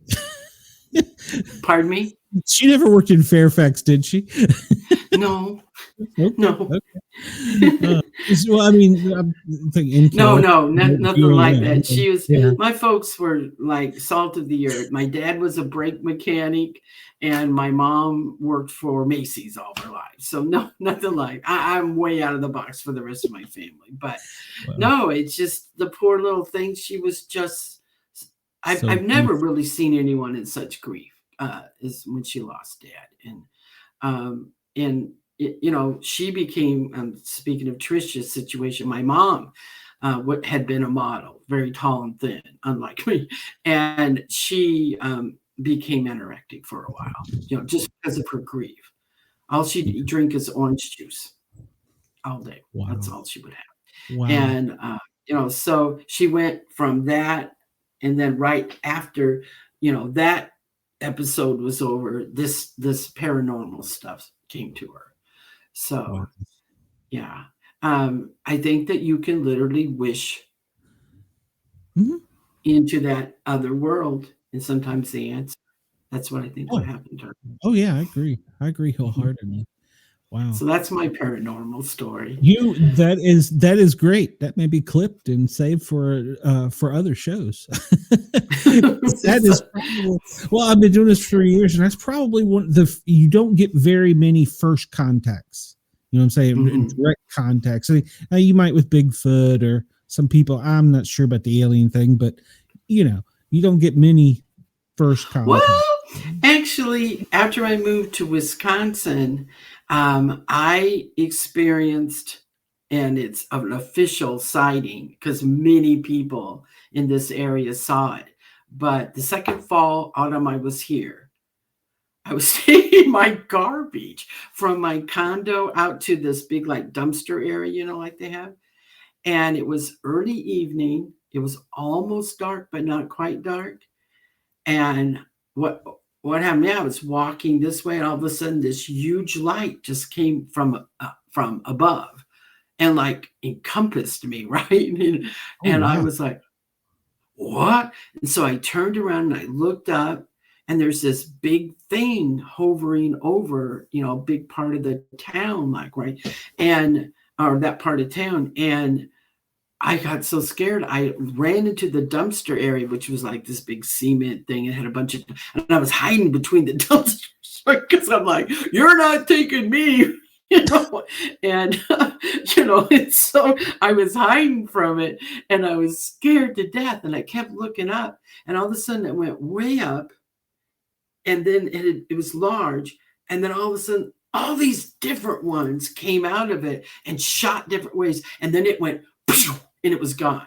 And I thought, all right, what did somebody put in my drink? Because I had a few people over. I'm like, I don't know if they saw that, but I sure saw that, So I run upstairs and I say, and they're like, we saw it out of your back window, out of your loft thing, and I'm like, yeah. And so we were calling the cops and we couldn't get through because so many people were calling the cops. My girlfriend was out at her friend's a little on the edge of town on a farm, and they had just gotten done with the walk, and her and all three of them saw it too, and they're all scientists. Okay. Yeah. I want to claim that. All right. And they'll tell you to this day they saw it. Okay. And I mean, yeah, so it was investigated, and also, yeah, that was above Whitewater, Wisconsin that happened, and it would have been the fall of 2003. Wow. Yep. So there's stuff out there, guys. There's definitely stuff out there. Oh, yeah. Yeah. Man, you have written about an exciting life and character. So, well, you only live once, right? That's what they say. I tell for the radio listener, tell everybody where they can get your stuff and what formats it's available in. So my book is called Mission Thaw. My name is Kay Sparling. A good way to just a one-stop shop thing is just to go to my website. I have a big website, kaysparlingbooks.com. It's going to tell you all about the book. One cool thing that I have that, again, is out of the box is because I know many composers and musicians. A composer friend of mine already wrote a theme song in case this becomes a movie. So this book has a theme song and theme music, and you'll hear that on the website. It tells you all the places you can buy it. Hey, shout out to Australia. First time I've gotten to talk to people from there, but I am on your Booktopia and the UK Amazon site. So you can get this book around the world, anywhere where Amazon is. And I'm on Barnes & Noble. Up in Canada, I'm on Kobo and Indigo. So, and I do not have an audiobook yet. That is to come, but it is hardcover and paperback and ebook. So very good. Very good. I'm going to try and talk you out of an autograph copy. Wow. Okay. I'll send you one, of course. You just need to send me your address and I'll do that. I would much appreciate that because it would mean a lot to another first responder. And I'm going to email you some personal questions about PTSD. So sure, absolutely. Just from one responder to another. So I mean, well, I believe that he is considered the absolute authority, and he has really come up with a really good therapy down there. His name is Dr. Bear. And he has done some incredible research and treatment. So absolutely, you can ask me whatever you want. Okay. All right. Well, Kay, I have loved our conversation, and I can't wait to read your book. I want you to come back. You can come back anytime you want. You don't have to have another book. You want to just come back and sit and chat. Come on. Okay. Sounds like fun. I love it. This has been really great. By any chance, do you watch the TV show On Patrol where they do the live cops things? They follow them around on weekends. No, I don't. I don't watch a lot of TV. I tend to stream, like series and stuff like that, but don't have a lot of time, So tell me about it. Well, it's basically from 9 till midnight, Friday and Saturday night. They put live cameras in, I think they're in 16 different communities across the U.S. to try and get out what police work really is, because you see on the TV, they're stopping cars and jerking people out and disappearing. You see all that stuff. That's the media stuff. But this shows you the other side. Well, that does happen. I'm not arguing it doesn't happen, but that this shows more of the human side. Ironically, they are filming Knox County, where I'm at here in Tennessee. Like 3 months in a row, some of their deputies have been seriously injured while the show was being filmed. It's the craziest thing. But anyhow, what I was saying is I'm trying to find somebody that watches that show that has a background in public safety that would be a co-host and come on afterwards. We could talk about the show. So, okay. Well, I will check that out. I have a lot of respect. I didn't know a lot about police work or firefighting until 9/11. And after what I learned from all those eulogies and speeches and just getting to know the guys, because everyone would show up for their outfit, right, no matter how many funerals there were, and all the survivors did. And I don't know, I just think about that day and everybody trying to run out of there, and they were running in. That always just it leaves me speechless. They were getting water on the fire. They literally were getting water on the fire. The pipes were broke, so they were just getting pressure from the tanks above coming down. And they were putting water on the fire. They were making an attack. So, I mean, that's crazy in that situation. So, and they never thought twice. So, yeah. They never thought twice. One of my other composer friends wrote a song in honor of the dog, Cirrus, that, you probably know about that. And I can tear up every time I hear that song. He used to ask me, I would do some singing out here for retired service dogs. They do an actual retirement service when it's time to do that. And Tracy would always ask me to sing his song, and it's so hard to get through, because, well, I love animals, and then just the story, but you stay here, I'll be back, boy, Yep. So I have great respect for first responders. Okay.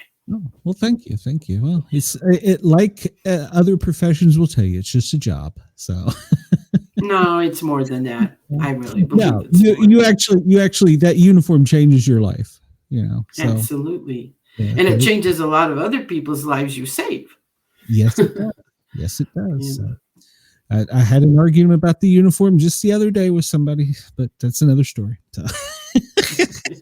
They were arguing about they shouldn't be in DC, and I said, no, that's perfectly where they need to be. They're breaking a cycle. And if some kid comes out and he doesn't see mama selling herself on the street and his brother slinging dope on the corner, he sees a man in a uniform that talks like him, looks like him, comes from his neighborhood. He's just made a difference. But it's still bad. So at any rate, I'm going to get off of my soapbox or whatever you call it.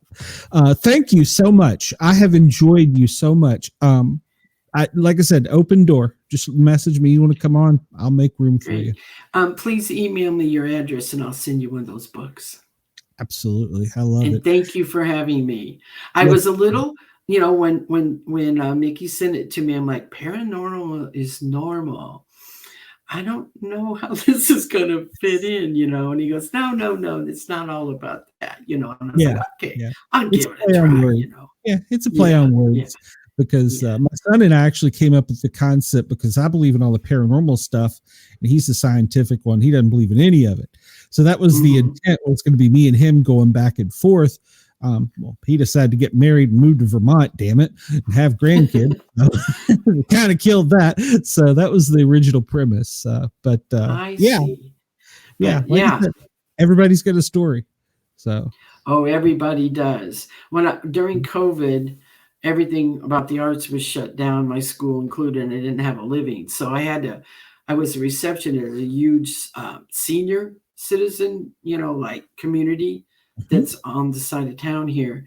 And I became I thought it was going to be front desk receptionist, but it also became the CDC, health officer, just because of my background. Oh, that was fun. Let me tell you, trying to keep everybody in accordance to all the daily changing, laws and all. But anyway, I was, these people would have to stay in their rooms by themselves, and some of them were single, so they'd be in there by themselves. Their family couldn't come in; they could only telephone, And so I decided what I could do for them is like give a schedule. You can't be in the lobby at the same time, but if you come in one at a time, you can sit 6 feet from me, and I'll talk loud because I'm an opera singer, and we'll talk every day. Because I don't want you getting depressed, and could easily happen. So a lot of them took me up, but they'd sit down and I'd say, okay, tell me about your life, and they'd be like, oh, you don't want to hear about my life. I'm as ordinary as can be. Here they are, 86, and they're telling me they're as ordinary as can be, right? And we get into it. And 2 weeks later, I could have written a book about every one of those ordinary people. Everybody has fascinating things that happen to us, especially when you live to be 86 or 92, But yeah, everybody's got great stories. Absolutely. And yours is great. So, Kay, thank you very much. Australia is going to kick me off, so I've been on too long. Okay. Thank you for allowing us to hear your story. I really appreciate it. You're welcome, and thank you for having me, and good luck. Yes, ma'am. You'll talk to me soon. Don't worry. So. Okay. All righty. All right. Bye-bye. Right. Good night. Yes, ma'am. Bye-bye. Oh, wow. What a great show. We started off getting a little silly with the technical difficulties. I went through 2 different hosts, and I still have viewers hanging on. And I'm hoping that my Australian audience, I know we talked to you into morning, into afternoon. I hope we entertained you a little bit. And I hope maybe you come over and check us out on our YouTube channel, the Chris, I could hardly breathe through some of that stuff. That was so intense and so great. Wow. This show is probably one of the best we've had. So, because we started off slap happy and silly, and then we just kind of turned right or left or whatever the hell way it was. But, everybody that was listening in Australia, thank you for allowing us to tickle your ears. Please come over and find us on YouTube at the Para OR Normal Guyz. Search out the Sport Cat shows. This show will be where you can play it back over and over again because there is so much to take in with that. And you will also, probably not tonight, it's late. I still have to do my radio station show. So I will try and get the notes updated with the author's information in there. So thank everyone for allowing me to come into your homes, come into your cars, come into your electronic devices. Thank you for allowing me to spread the word about some of this stuff. I hope everybody has a great morning because it's tomorrow morning and afternoon over in Sydney. It's 2:31 in the afternoon and 12:21 in Perth. So thank you all for allowing us. But in the UK, it's still 5:18 or 5:21. So we're still doing well. So thank you all very much. We're doing great. Angela, we're doing great, but we're going off the air. So sorry. Come over to YouTube, subscribe. Everybody have a great night. I will be back tomorrow from 1 till 3 doing the news show. There's a whole lot of news going on. So we'll talk about that. And then, of course, we have our Big Brother show. Busy day for us here tomorrow. So you can find us all over.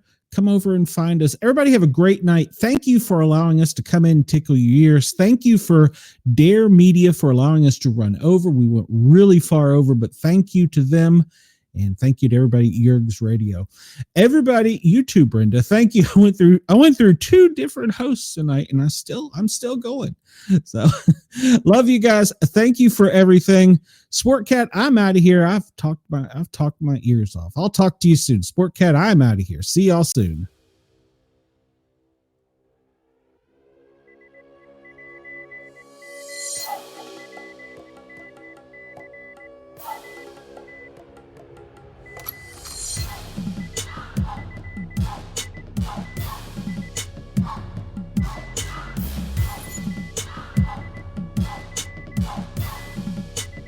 Level 138 is on.